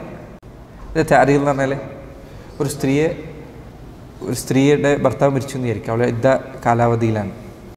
സ്ത്രീയുടെ ഭർത്താവ് മരിച്ച സ്ത്രീ മാത്രമേ പറ്റുള്ളൂ, തലാഖിലെ സ്ത്രീ പറ്റില്ല. ഭർത്താവ് മരിച്ച സ്ത്രീ, തലാഖിലെ സ്ത്രീയുടെ ഇദ്ദ കാലാവധിയിൽ അവളെ തിരിച്ചു വിളിക്കാൻ ആർക്ക് അവകാശമുണ്ട്? ഭർത്താവിന് അവകാശമുണ്ട്. ആ സമയത്ത് പാടില്ല. ഇപ്പോൾ ഒരു സ്ത്രീയുടെ ഭർത്താവ് മരിച്ച സമയത്ത് അല്ലാഹു ഖുർആൻ പറയാം, വലാ ജുനാഹ അലൈക്കും ഫീമാ അറദ്തും ബിഹി മിൻ ഖിത്ബത്തിൻ നിസാ. നിങ്ങൾ തഅരീദൻ പറയാം. തഅരീദ് പറയുന്നത് ഒരു സൂചന, നേർക്കേറെ പറയാൻ പാടില്ല. ഉദാഹരണത്തിന്, ഇന്ന രൂപത്തിലുള്ള സ്ത്രീകളൊക്കെയാണ് വിവാഹം കാലിക്കാൻ എനിക്ക് ആഗ്രഹമുള്ളത് എന്ന് പറയാം. നിന്നെ ആഗ്രഹിക്കുന്നു എന്ന് പറയാൻ പാടില്ല. അത് വിവാഹം ചിലപ്പോൾ നല്ല പെൺകുട്ടിയായിരിക്കും, ഇപ്പോൾ അവൾ മറ്റൊരാൾ വിവാഹം കഴിച്ചു പോകുന്നവന് പേടിക്കുന്നെങ്കിൽ അവന് ഇത്ര പറയാം, അല്ല നേർക്കേറെ വിവാഹം കാലിക്കാൻ പാടില്ല. ولا تعزموا عقدة النكاح حتى يبلغ الكتاب أجله. എന്നാൽ ഒരിക്കലും എന്ത് ചെയ്യാൻ പാടില്ല? ഇദ്ദ പീരീഡിലുള്ള സ്ത്രീയെ വിവാഹം കഴിക്കാൻ പാടില്ല, അത് പാടേയില്ല. വിവാഹം ആലോചിക്കുകയാണെങ്കിൽ ഇത് ഇത്രയും പറയാൻ പാടുള്ളൂ. അല്ലാഹു സുബ്ഹാനഹു വ തആല പറയാം, ആലിം അല്ലാഹു അന്നക്കും സതദ്കുറൂനഹും. സുബ്ഹാനല്ലാഹ്, റബ്ബ് മനുഷ്യൻ്റെ അവസ്ഥകളെ പരിഗണിച്ച രൂപമാണ്. ആലിം അല്ലാഹുവിനറിയാം അന്നക്കും സതദ്കുറൂനഹും, നിങ്ങൾ മനസ്സിൽ അവരെക്കുറിച്ച് ആലോചിക്കുമെന്ന കാര്യം റബ്ബിനറിയാം. നല്ലൊരു സ്ത്രീയാണെങ്കിൽ അവൾ വിവാഹം കഴിക്കാൻ നിങ്ങൾ ആഗ്രഹിക്കുമെന്ന കാര്യം റബ്ബിനറിയാം. പക്ഷെ എന്ത് ചെയ്യാൻ പാടില്ല? വിവാഹലിക്കാൻ പാടില്ല. നോക്കൂ, ഒരു ഭർത്താവിനുള്ള ഹക്കായി അള്ളാഹു അയാളുടെ മരണശേഷം നിശ്ചയിച്ച കാര്യമാണിത്. നേരെ പോയി വിവാഹലിക്കാൻ പോലും പാടില്ല. അപ്പോൾ ഒരു ഭർത്താവിൻ്റെ കീഴിലുള്ള സ്ത്രീക്ക് എത്ര ഹുർമത്തുണ്ട് എന്നത് നിങ്ങൾ ആലോചിച്ച് നോക്കൂ. അവളോട് സംസാരിക്കുമ്പോൾ അവളുടെ ഭർത്താവ് പറയും, ഇന്ന് ലാ ഹൗല വലാ ഖുവത ഇല്ലാ ബില്ലാഹ്, മുസ്ലിമീങ്ങൾ എത്ര മാത്രമാണ് ഈ കാര്യത്തിൽ കുറവ് വരുത്തിയിട്ടുള്ളത്. അങ്ങോട്ടും ഇങ്ങോട്ടും കല്യാണത്തിലേക്ക് പോയി കഴിഞ്ഞാൽ അങ്ങോട്ടും ഇങ്ങോട്ടും സംസാരത്തിലാണ് ഭാര്യ, ഒരു പ്രശ്നമില്ല. ഇതേപോലത്തെ ഇത് ഭാര്യയ്ക്ക് മാത്രം ബാധകമില്ല, ഭർത്താവിനും ബാധകമാണ്. വേറെയുള്ള പെണ്ണുങ്ങളോട് ഇങ്ങനെ പോയി സംസാരിക്കാതെ അയാൾ ഒഴിവാക്കേണ്ടതാണ്, അയാൾ ചെയ്യാൻ പാടില്ലാത്ത കാര്യമാണ്. അഞ്ചാമത്തേത് അൽ മുത്തല്ലഖതു സലാസൻ ലിമൻ തല്ലഖഹ. ഒരാൾ ഒരു സ്ത്രീയെ 3 തലാഖ് ചൊല്ലി, 3ാമത്തെ തലാഖ് ചൊല്ലിയാൽ അതിനുശേഷം പിന്നെ ആ സ്ത്രീയെ വിവാഹം കഴിക്കാൻ അവന് അനുവാദമില്ല. അവരുടെ ആ തലാഖോട് കൂടിയ തലാഖ് ബാഇനാണ്. അവർ തമ്മിൽ ബന്ധം പിരിഞ്ഞു. അയാളെ സ്ത്രീയെ തിരിച്ചു വിളിക്കാൻ പിന്നെ അവന് അവകാശമില്ല. സുബ്ഹാനല്ലാഹ്, ശരീഅത്ത് എത്ര മനോഹരമായാണ് നിയമങ്ങൾ നിശ്ചയിച്ചു നോക്കുമെന്നാൽ, ഒരു സ്ത്രീയെ വിവാഹം കഴിച്ചു, അവളായിട്ട് പ്രശ്നങ്ങളുണ്ടായി, പരിഹരിക്കാൻ ഘട്ടങ്ങളുണ്ട്. ആദ്യം എന്താ ഘട്ടം? ആദ്യത്തെ ഘട്ടം എന്താ? വാദാണ്, ഉപദേശിച്ചു കൊടുക്കാൻ. അല്ല, വാദ് എന്നാണ് പറഞ്ഞത്. വാദ് എന്ന് പറഞ്ഞാൽ എന്താണ്? അവൾക്ക് അള്ളാഹുവിനനുസരിച്ചാൽ പരലോകത്ത് ലഭിക്കുന്ന ഖൈർ പറഞ്ഞു കൊടുത്തുകൊണ്ടും ധിക്കരിച്ചാൽ പരലോകത്തുള്ള ശിക്ഷ പറഞ്ഞു കൊടുത്തുകൊണ്ടും വാദ് ചെയ്യാം. വാദിനെ കൊണ്ടുവരണമെന്നില്ല, പ്രസംഗിക്കുന്ന ആളെ വേണമെന്നില്ല, നിനക്ക് ചെയ്യാൻ പരലോകത്തെക്കുറിച്ച് പറഞ്ഞു കൊടുത്തു വാദ് ചെയ്യാം. എന്നിട്ട് അനുസരിക്കുന്നില്ലെങ്കിൽ വഹ്ജുറൂഹുന്ന ഫിൽ മദാജിഅ, നിങ്ങൾ അവരെ വിരിപ്പിൽ ഹജർ ചെയ്യുക. വിരിപ്പിൽ ഹജർ ചെയ്യാന്ന് പറഞ്ഞത് എങ്ങനെ? വിരിപ്പിൽ ഹജർ ചെയ്യേണ്ടത്? ഹജർ എന്ന് പറഞ്ഞാൽ മനസ്സിലായില്ലേ? അകൽച്ച കാണിക്കുക. എങ്ങനെ വിരിപ്പിൽ അകൽച്ച കാണിക്കുക? വിരിപ്പിൽ അകൽച്ച കാണിക്കാൻ പറഞ്ഞത് എങ്ങനെ? വിരിപ്പിൽ അകൽച്ച കാണിക്കേണ്ടത്? ചില പണ്ഡിതന്മാർ പറഞ്ഞു, നീ അവളുടെ അടുത്തേക്ക് തിരിഞ്ഞുകൊണ്ടാണ് കിടന്നിരുന്നതെങ്കിൽ തിരിഞ്ഞെടുക്കുക. അതാണ് വിരിപ്പിൽ അകൽച്ച കാണിക്കാൻ. നോക്കി എത്ര മനോഹരമാണ് ക്രമീകരിച്ച് നോക്കൂ കുടുംബ ബന്ധങ്ങൾ പ്രശ്നം പരിഹരിക്കാൻ. പക്ഷെ ആരാണ് ഈ ക്രമങ്ങളെക്കുറിച്ച് ചിന്തിക്കാറുള്ളത്? കുടുംബ ബന്ധങ്ങൾ പ്രശ്നം ഉണ്ടായാൽ ആരാണ് കുറിച്ചൊക്കെ ചിന്തിക്കാറുള്ളത്? അള്ളാഹു നിശ്ചയിച്ച നിയമം ഇതാണ്. ആദ്യം ഉപദേശിച്ചു കൊടുക്കുക, ഇങ്ങനെ ചെയ്യാൻ പാടില്ല, ഇതിന് ചെയ്താൽ പ്രശ്നം എന്നതാണ്. അവിടെ നിൽക്കുന്നില്ലെങ്കിൽ ജുറൂഹുന്ന ഫിൽ മവാജി, അതിന് ഘട്ടങ്ങളുണ്ട് എന്നാണ്. അവളുടെ അടുത്തേക്കാണ് തിരിഞ്ഞു കിടന്നിരുന്നെങ്കിൽ തിരിഞ്ഞെടുക്കുക, എന്നിട്ട് കേൾക്കില്ലെങ്കിൽ മാറിക്കിടക്കുക, കെട്ടിൽ നിന്ന് മാറിക്കിടക്കുക, എന്നിട്ട് കിടക്കുന്നില്ലെങ്കിൽ റൂമിൽ നിന്ന് മാറിക്കിടക്കുക. ഒരു സ്നേഹമുള്ള ഒരു സ്ത്രീയെ സംബന്ധിച്ചിടത്തോളം തിരിഞ്ഞു കിടക്കുന്നത് തന്നെ അവൾക്ക് മതിയായതാണ് അവളെ പരിഹരിക്കാൻ. കട്ടിൽ നിന്നും കൂടി ഇറങ്ങി കിടക്കുക എന്നുള്ളത് അവൾക്ക് അതിനേക്കാൾ കടുപ്പമുള്ളതാണ്. റൂമിൽ നിന്ന് മാറി കിടക്കുക അവൾക്ക് അതിനേക്കാൾ പ്രയാസമുള്ള കാര്യമാണ്. എന്നിട്ടും സംഭവിച്ചില്ല, എന്ന് നടന്നില്ലെങ്കിൽ ഒദ്രിബൂഹുന്ന, അവരെ അടിക്കാനുള്ള അനുവാദം അവൾക്ക്. സുബ്ഹാനല്ലാഹ്, അടിയുടെ ചില കാര്യങ്ങൾ വായിച്ചു കഴിഞ്ഞാൽ അടിക്കാൻ പേടിയാവും. അങ്ങനത്തെ അടിക്കണം. അവർ പറഞ്ഞു, ശരീരത്തിൽ അടയാളം ഉണ്ടാവാൻ പാടില്ല, ദേഷ്യം തീർക്കാൻ വേണ്ടിയിട്ടാണ് അവർ അടിക്കുന്നത്. തഅദീബാണ്. അവർ നല്ല രൂപത്തിലേക്ക് വരാനുള്ള ഉദ്ദേശം മാത്രമേ ഇതിന് പിറകിൽ ഉണ്ടാവാൻ പാടുള്ളൂ. അടിക്കുകയാണെങ്കിൽ അങ്ങ് അടിക്കാൻ, മുഖത്തടിക്കാൻ പാടില്ല, പലയിടത്തും അടിക്കാൻ. സുബ്ഹാനല്ലാഹ്, അവരുടെ ഭംഗിയെ നശിപ്പിക്കുന്ന അടിയാവാൻ പാടില്ല, ആൾക്കാരെ മുന്നിൽ വെച്ചാവാൻ പാടില്ല. ഇങ്ങനെ ശ്രദ്ധിക്കാൻ കുറേ കാര്യമുണ്ട്. ഇതൊക്കെ പാലിച്ചിട്ടാണ് ഈ പറഞ്ഞ കാര്യമുള്ളത്. ചിലർ പറഞ്ഞതുപോലെ അത് ശരീരത്തിനേൽക്കേണ്ട അടിയേക്കാൾ കൂടുതൽ ഹൃദയത്തിനേൽക്കേണ്ട അടിയാണ്. ആ അടി ശരിക്കും കൊള്ളേണ്ടത് അവിടെയാണ്, ഹൃദയത്തിലാണ്, അല്ല ശരീരത്തിലല്ല. പക്ഷെ എത്ര ബന്ധങ്ങളിൽ ഈ ക്രമങ്ങളൊന്നും പാലിക്കപ്പെടുന്നില്ലെന്ന് മാത്രമല്ല, അടി വെറും ശരീരത്തിന് മാത്രമുള്ള വേദനയായി ഹൃദയം കല്ലുപോലെ കല്ലച്ച് എത്ര കുടുംബങ്ങൾ ജീവിക്കുന്നുണ്ട്. എവിടെ എത്ര അടിച്ചാലും ആ സ്ത്രീയെ സംബന്ധിച്ചിടത്തോളം, കാരണം സ്നേഹം എന്നതില്ലാതെ കഴിഞ്ഞാൽ പിന്നെ അതാണ് അവസ്ഥ. അല്ലാഹു കാത്തുരക്ഷിക്കുമാറാകട്ടെ. അതിനുശേഷമാണ് ഇതും കഴിഞ്ഞിട്ട് നടന്നില്ലെങ്കിലോ അവരുടെ പ്രശ്നം, അവരുടെ കുടുംബത്തിലുള്ള കാര്യങ്ങൾ പരിഹരിക്കാൻ പറ്റുന്ന രണ്ടാൾക്കാരോട് സംസാരിക്കുക. എന്നിട്ട് അവർ തമ്മിൽ പരസ്പരം സുൽഹിന് വേണ്ടി ശ്രമിക്കുക. അല്ലാഹു പറ സുൽഹു ഖൈർ, സുൽഹാണ് ഏറ്റവും നല്ലത്.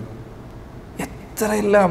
എന്നിട്ട് തലാഖ് ചൊല്ലിയെന്ന് വിചാരിക്കുക, ഒരു തവണ തലാഖില്ല. അതാണ് സുന്നത്തായ തലാഖ്, ഒറ്റ തവണ തലാഖില്ല. തലാഖില്ലെങ്കിൽ അവൾ പോകാൻ പാടുണ്ടോ? ഇല്ല, അവളെ ഭർത്താവിൻ്റെ വീട്ടിൽ നിൽക്കണം. നോക്കൂ, തലാഖ് ചെല്ലണമെങ്കിൽ എപ്പോഴെങ്കിലും ചെല്ലാൻ പറ്റില്ല. തലാഖിൽ നിയമമുണ്ട്. എന്താ നിയമം? ഹൈദുള്ള സമയത്ത് തലാഖെല്ലാം പാടില്ല.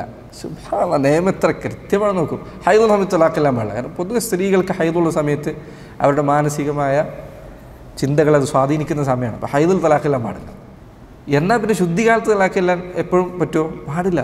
ശുദ്ധികാലത്ത് അവളുമായി ലൈംഗിക ബന്ധത്തിൽ ഏർപ്പെട്ടിട്ടുണ്ട് എങ്കിൽ ആ ശുദ്ധികാലത്തിലും പാടില്ല.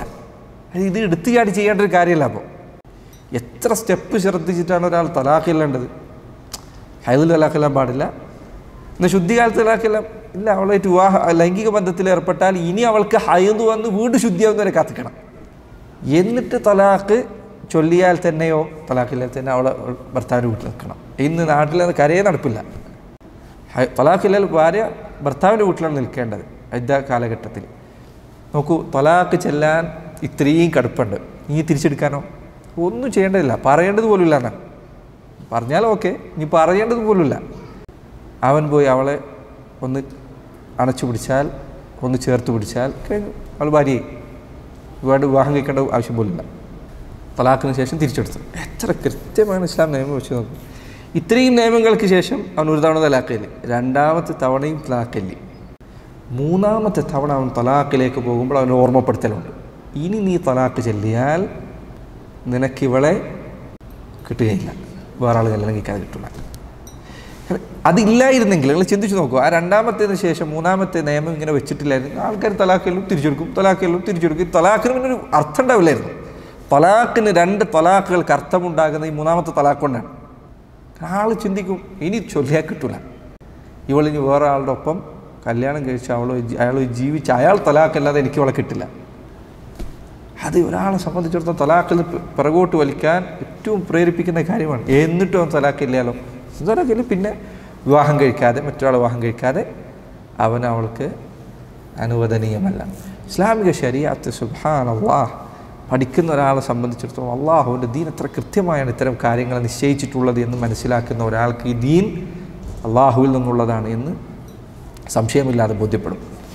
അപ്പോൾ മൂന്നാമത് ഒരാൾ തലാഖില്ലാൽ പിന്നെ വിവാഹം കഴിക്കാൻ പാടില്ല, എപ്പോഴല്ലാതെ അള്ളാഹു ഖുർആനിൽ പറഞ്ഞതുപോലെ ഫഇൻ തല്ലഖഹ ഫലാ തഹില്ലു ലഹു മിൻ ബഅദു ഹത്താ തൻകിഹ സൗജൻ ഗൈറഹു. മൂന്നാമത് തലാഖ് ചൊല്ലിയാൽ പിന്നീട് മറ്റൊരാൾ വിവാഹം കഴിക്കുന്നവരെ, വിവാഹം കഴിച്ചാൽ മാത്രം പോരാ, പിന്നെ വിവാഹം കഴിച്ചാൽ അവർ തമ്മിൽ ശരിയായ അർത്ഥത്തിൽ ലൈംഗിക ബന്ധത്തിൽ ഏർപ്പെടുക തന്നെ വേണം. അതാണ് നിയമം. ഓക്കെ, എത്ര കൃത്യമായാണ് നിയമം വെച്ച് നോക്കൂ. അതല്ലായിരുന്നെങ്കിൽ ആൾക്കാരെന്ത് ചെയ്യും? ഒരുത്തനോട് കല്യാണം കഴിച്ചാൽ തലാഖിലേക്ക് ഖലാസ്. പക്ഷെ ഇത് പറ്റില്ല. മറ്റൊരാൾ വിവാഹം കഴിക്കുന്ന ഒരാൾക്ക് എപ്പോഴാണ് പ്രയാസമുണ്ടാക്കുന്നത്? വിവാഹം കഴിച്ച് തമ്മിൽ ബന്ധപ്പെട്ടേ ഇവന് തലാഖില്ലതിന് ശേഷം മാത്രമേ ഇവൻ അനുവദിക്കപ്പെടുള്ളൂ. അങ്ങനെ തലാഖ് ചൊല്ലി പിന്നീട് വേറൊരാൾ വിവാഹം കഴിച്ചു, അയാൾ വീണ്ടും തലാഖ് ചൊല്ലിയാൽ ഫഇൻ തല്ലഖഹ ഫലാ ജുനാഹ അലൈഹിമ അൻ യതറാജഅ ഇൻ ظن അൻ യുഖീമ ഹുദൂദ അല്ലാഹ്. പിന്നീട് അവർ തമ്മിൽ ഇനി വിവാഹം കഴിക്കുന്നത് ഖൈറാണെന്ന് അവർ ചിന്തിക്കുകയാണെങ്കിൽ അവർക്ക് വീണ്ടും വിവാഹം കഴിക്കാൻ അനുവാദമുണ്ട്. അപ്പോൾ ഈ മൂന്നാമത്തെ തലാഖിന് ശേഷം അവളുമായിട്ടുള്ള വിവാഹബന്ധം താൽക്കാലികമായി നിഷിദ്ധമാണ്. ശരി, നമ്മുടെ നാട്ടിൽ പണ്ട് കാലത്ത് ഇപ്പോൾ ഉണ്ടെന്നാണ് എൻ്റെ അറിവ്, ചില സ്ഥലത്തൊക്കെ ചടങ്ങ് നിൽക്കുക എന്ന് പറയുന്ന പരിപാടിയുണ്ട്. എന്താ ചടങ്ങ് നിൽക്കുക എന്ന് പറഞ്ഞാൽ 3 തലാഖില്ലപ്പെട്ട സ്ത്രീയെ ഒരുത്തൻ പോയിട്ട് വിവാഹം കഴിക്കും. ചട്ടം കെട്ടിയിട്ടുണ്ടാവും, അത് പോയി കല്യാണം കഴിച്ച് ലൈംഗിക ബന്ധത്തിൽ ഏർപ്പെട്ട് തലാഖെല്ലാം വേണ്ടി ഇവനെ ഏൽപ്പിച്ചതാണ്, പൈസ കൊടുത്തിട്ട് ജപ് ചെയ്യാം. ഇത് തനിച്ചും വൃത്തികേടാണ്. അള്ളാഹുവിൻ്റെ റസൂൽ സല്ലല്ലാഹു അലൈഹി വസല്ലം അടുത്ത് പറഞ്ഞു, ലഅനല്ലാഹുൽ മുഹല്ലില വൽ മുഹല്ലല ലഹും. മുഹല്ലില എന്ന് പറയും, മറ്റ് സ്ത്രീയെ ഹലാലാക്കാൻ നിന്ന് കൊടുക്കുന്നവൻ, അങ്ങനെ നിന്ന് കൊടുക്കുന്നവനും ആർക്ക് വേണ്ടിയാണ് നിന്ന് കൊടുക്കുന്നത് അവനെയും അള്ളാഹു ശപിച്ചിരിക്കുന്നു. ഈ ഹദീസുകളിൽ ചിലതിൽ കാണാം തൈസുൽ മുസ്തആർ. നമ്മുടെ നാട്ടിൽ പണ്ടുണ്ടാവും, ചവിട്ടിക്കാൻ കൊണ്ടുവന്ന കാളാന്ന് പറയും, പൈസ കൊടുത്തിട്ട്. അതിനോടാണ് ഈ പറയുന്ന പ്രവൃത്തി അള്ളാഹുവിൻ്റെ റസൂൽ ഹദീസുകൾ ഉപമിച്ചിട്ടുള്ളത്. അത്ര വൃത്തികെട്ട പരിപാടിയാണ്. പഴയ കാലത്ത് പുരോഹിതന്മാർ ഇത് അങ്ങേറ്റം മുതലെടുത്തിരുന്നു. അപ്പം അൽഹംദുലില്ലാ നാട്ടിൽ വല്ല വ്യാപകമല്ല, പരസ്യമായിട്ട് വ്യാപകമല്ല, അൽഹംദുലില്ലാ. ആറാമത്തേത് ഒരാൾ 4 വിവാഹം കഴിച്ചിട്ടുണ്ടെങ്കിൽ 5ാമത്തെ വിവാഹം കഴിക്കുന്നത് നിഷിദ്ധമാണ്. 5ാമൊരു സ്ത്രീയെ വിവാഹം കഴിക്കുന്നത് നിഷിദ്ധമാണ്. കഴിച്ചാൽ ബാത്തിലാണ്, വിവാഹം ബാത്തിലാണ്. ഒരാൾ മുശ്രിക്കായിരുന്നു, 10 വിവാഹം കഴിച്ചിട്ടുണ്ടെന്ന് വിചാരിക്കുക. അയാൾ മുസ്ലിം ആയാൽ 4 പേരെ മാത്രമേ അയാൾക്ക്, ഈ 10 പേരിൽ നിന്ന് 4 പേരെ തിരഞ്ഞെടുക്കുക, ബാക്കിയുള്ള ആളുകളെ തലാഖ് ചെല്ലൽ നിർബന്ധമാണ് മുസ്ലിമായി കഴിഞ്ഞാൽ.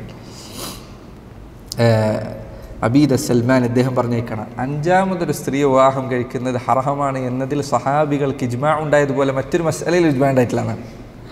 അത്രയും ഏകോപിച്ച അഭിപ്രായമുള്ള കാര്യമാണ് 4 പേരെ വിവാഹം കഴിക്കാൻ പാടുള്ളത്. തെളിവ് വ്യക്തമാണ്. അതുപോലെ തന്നെ വിവാഹം നിഷിദ്ധമായ സ്ത്രീകളിൽ ഇപ്പോൾ താൽക്കാലികമായി നിഷിദ്ധമായ സ്ത്രീയാണ് ഇഹ്റാമിലുള്ള സ്ത്രീകൾ. ഇപ്പോൾ ഉംറ ഗ്രൂപ്പിലൊക്കെ പോയി കഴിഞ്ഞാൽ അല്ലേ, പാടില്ലാത്ത പറയേണ്ട വിധിവിലക്കുകളിലൊന്നാണ് ഇഹ്റാമിലായിരിക്കും എന്ത് ചെയ്യാൻ പാടില്ല, വിവാഹാലോചന നടത്താനും പാടില്ല, വിവാഹം കഴിക്കാനും പാടില്ല. സ്ത്രീ വിവാഹം കഴിക്കാനും പാടില്ല, ഒന്നും പാടില്ല, വിവാഹ ആലോചന നടത്താനും പാടില്ല. അപ്പോൾ പലപ്പോഴും ഉംറ ഗ്രൂപ്പിൽ വരുമ്പോഴായിരിക്കും അങ്ങോട്ടും ഇങ്ങോട്ടും കണ്ട് എന്നാൽ പിന്നെ നമ്മൾ കല്യാണാലോചന പാടില്ല. ഇഹ്റാമിലായിരിക്കുമ്പോൾ വിവാഹാലോചന പാടില്ല. അതുപോലെ തന്നെ വിവാഹം കഴിക്കാനും പാടില്ല. വിവാഹം കഴിച്ചാൽ വിവാഹം ബാത്തിലാണ്, അവർക്ക് പുറത്ത് വന്നതിന് ശേഷം പിന്നീട് വിവാഹം കഴിക്കാവുന്നതാണ്. അവസാനത്തെ 2 കാര്യം ഞാൻ അവസാനത്തേക്ക് വെച്ചത് എൻ്റെ ഗൗരവം കൊണ്ടാണ്. ഇത്രയും പറഞ്ഞത് 7 കാര്യം പറഞ്ഞു, 8 കാര്യം പറഞ്ഞു. 8ാമത്തെ കാര്യം, വ്യഭിചാരി വിവാഹം കഴിക്കാൻ പാടില്ല. പുരുഷനാകട്ടെ സ്ത്രീ ആകട്ടെ, വ്യഭിചാരിയായ പുരുഷനെയോ വ്യഭിചാരിണിയായ സ്ത്രീയോ വിവാഹം കഴിക്കരുത്. അല്ലാഹു സുബ്ഹാനഹു വ തആല വിശുദ്ധ ഖുർആനിൽ പറഞ്ഞു, അസ്സാനി ലാ യൻകിഹു ഇല്ലാ സാനിയതൻ ഔ മുശ്രിക. ഒരു വ്യഭിചാരിണിയായ ഒരു സ്ത്രീയെ അല്ലാതെ അല്ലെങ്കിൽ ഒരു മുശ്രിക്കിനെ അല്ലാതെ വിവാഹം കഴിക്കില്ല. അസ്സാനി ലാ യൻകിഹുഹാ ഇല്ലാ സാനിയതൻ ഔ മുശ്രിക. വ്യഭിചാരിണിയായ സ്ത്രീയോ അല്ലെങ്കിൽ മുശ്രിക്കത്തായ സ്ത്രീയോ അല്ലാതെ വിവാഹം കഴിക്കില്ല. അത് വസ്സാനിയതു ലാ യൻകിഹുഹാ ഇല്ലാ സാനിൻ ഔ മുശ്രിക്. ഒരു വ്യഭിചാരിണിയായ സ്ത്രീയെ വ്യഭിചാരിയായ പുരുഷനല്ലാതെ അല്ലെങ്കിൽ മുശ്രിക്കല്ലാതെ വിവാഹം കഴിക്കില്ല. വഹുർരിമ ദാലിക അലൽ മുഅ്മിനീൻ. മുഅ്മിനീങ്ങൾക്കത് ഹറാമാണ്. അങ്ങനെ ഒരു ശുദ്ധിയുള്ള ആൾക്കാരാണ്. വ്യഭിചാരിയെ വിവാഹം കഴിക്കരുത്. ഒരു സ്ത്രീയുമായി വ്യഭിചാരത്തിൽ ഏർപ്പെട്ടാൽ അവളെ വിവാഹം കഴിക്കരുത്. ആ സ്ത്രീ മറ്റാരുമായിട്ടെങ്കിലും വ്യഭിചാരത്തിൽ ഏർപ്പെട്ടാൽ അവരെ വിവാഹം കഴിക്കരുത്. മനസ്സിലായില്ലേ? ഇന്നത്തെ കാലത്ത് അതിൻ്റെ വിധിവിലക്കുകളുടെ ചർച്ചയിലേക്ക് ഞാൻ പോകുന്നില്ല. ഇന്നത്തെ കാലത്ത് വിവാഹത്തിലേക്കുള്ള എളുപ്പ വഴികളിലൊന്നായി കൗമാരക്കാർ കാണുന്ന കാര്യമാണ് അവൻ വിവാഹം കഴിക്കാൻ പോകുന്ന പെൺകുട്ടിയായിട്ട് വ്യഭിചരിക്കണം. കാരണം അപ്പോൾ കല്യാണം കഴിപ്പിച്ചു കൊടുക്കും.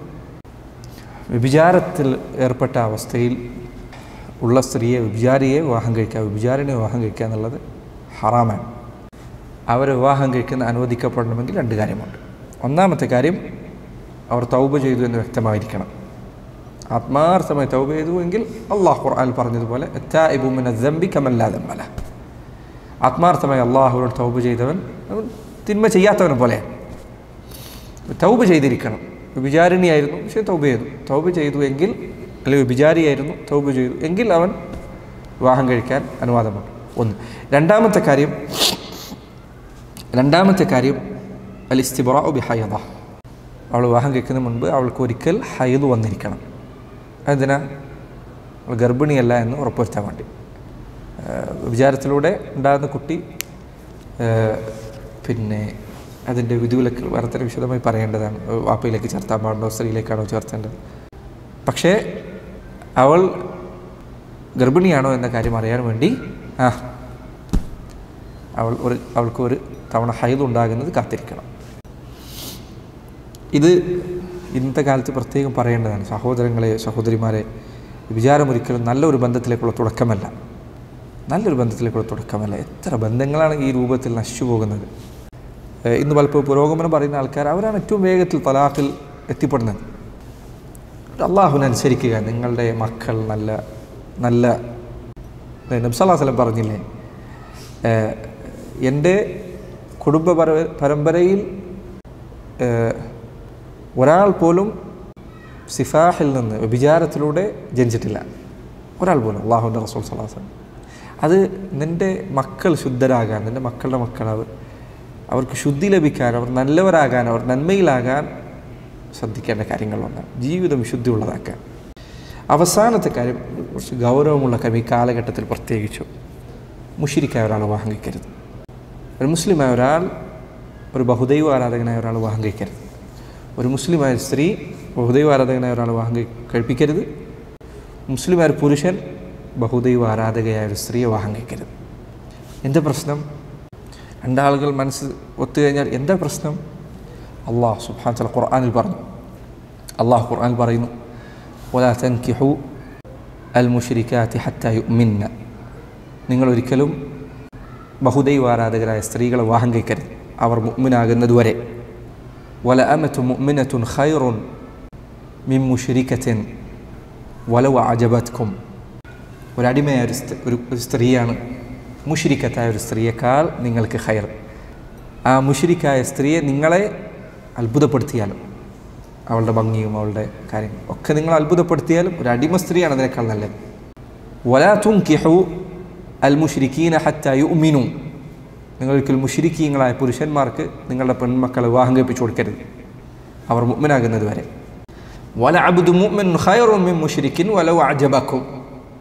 ഒരു അടിമയായ ഒരു പുരുഷനാണ് മുശ്രിക്കായ ബഹുദൈവാരാധകനായ ഒരാളെക്കാൾ നിങ്ങൾക്ക് നല്ലത് എന്നതിന് കാരണം അള്ളാഹു പറഞ്ഞു. അത് നിങ്ങൾ ശ്രദ്ധിക്കുക. ഈ കാലഘട്ടത്തിൽ ഈ വിഷയം പറഞ്ഞാൽ എല്ലാവരും രണ്ട് ശരീരങ്ങൾ, രണ്ട് മനസ്സുകൾ അവർ യോജിക്കുന്നത് നിങ്ങൾക്ക് എന്താ, അവരെന്താ നിങ്ങൾക്ക് പ്രശ്നമുണ്ടാക്കുന്നത്? അള്ളാഹു അതിൽ മറുപടി പറഞ്ഞു, ഉലൈക യദ്ഊന ഇലന്നാർ. അവർ നിങ്ങളെ ക്ഷണിക്കുന്ന നരകത്തിലേക്കാണ്. ലോകത്തെ ഏറ്റവും സുന്ദരിയായ സ്ത്രീയെ നിനക്ക് 1000 വർഷം ഭാര്യയായി കൊണ്ടുനടക്കാൻ പറ്റുമെന്ന് വിചാരിച്ചു. അവളുടെ സൗന്ദര്യം ഓരോ ദിവസവും വർദ്ധിച്ചുകൊണ്ടിരിക്കാമെന്ന് വിചാരിച്ചു. നരകത്തിലെ ഒരു നിമിഷം ശിക്ഷ അനുഭവിക്കേണ്ടി വരിക എന്നതിനു മുൻപിൽ 1000 വർഷങ്ങൾ യാതൊന്നുമല്ല. ഉലൈക യദ്ഊന ഇലന്നാർ. അവർ ക്ഷണിക്കുന്ന നരകത്തിലേക്കാണ്. ശിർക്കൻ. നിൻ്റെ ഭാര്യ വിചാരിണിയെ, നീ വിവാഹം കഴിക്കാൻ പോകുന്ന സ്ത്രീ വിചാരിണിയായിരുന്നു എന്ന് വിചാരിക്കുക. നീ വിവാഹം കഴിക്കോ? എന്തൊരു ഭംഗിയുണ്ടെന്ന് പറയോ? അവൾ വഞ്ചകയാണെന്ന് വിചാരിക്കുക, അവൾ വൃത്തിയില്ലാത്തവളാണെന്ന് വിചാരിക്കുക. വിവാഹം കഴിക്കോ? ശിർക്ക് ഏറ്റവും മോശമായ കാര്യമാണ്. സുബ്ഹാനല്ലാഹ്. എന്നിട്ട് അള്ളാഹു പറയണം, ഉലൈക യദ്ഊന ഇലന്നാർ വല്ലാഹു യദ്ഊ ഇലൽ ജന്നതി വൽ മഗ്ഫിറതി ബിഇദ്നിഹി. അള്ളാഹു നിങ്ങളെ ക്ഷണിക്കുന്നത് സ്വർഗത്തിലേക്കാണ്.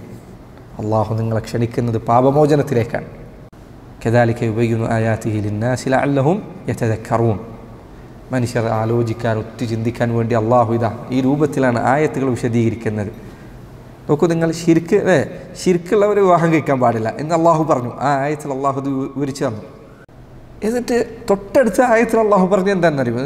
യസ്അലൂനക അനിൽ മഹീദ് ഖുൽ ഹുവ അദൻ ഫഅ്തസിലു നിസാഅ ഫിൽ മഹീദ്. അവർ നിങ്ങളോട് ആർത്തവത്തെക്കുറിച്ച് ചോദിക്കുന്നു. ആർത്തവമുള്ള സന്ദർഭങ്ങളിൽ നിങ്ങളുടെ ഭാര്യയുടെ അടുത്ത് സമീപിക്കുന്നതിൽ നിന്ന് ലൈംഗികബന്ധത്തിൽ ഏർപ്പെടുന്ന അകന്നു നിൽക്കാൻ. ഒന്നാമത്തെ ആയത്തിൽ അള്ളാഹു പറഞ്ഞത് ശിർക്ക് എന്ന നജിസാണ്. രണ്ടാമത്തെ ആയത്തിൽ അള്ളാഹു പറഞ്ഞത് ശരീരത്തിലുള്ള നജിസാണ്.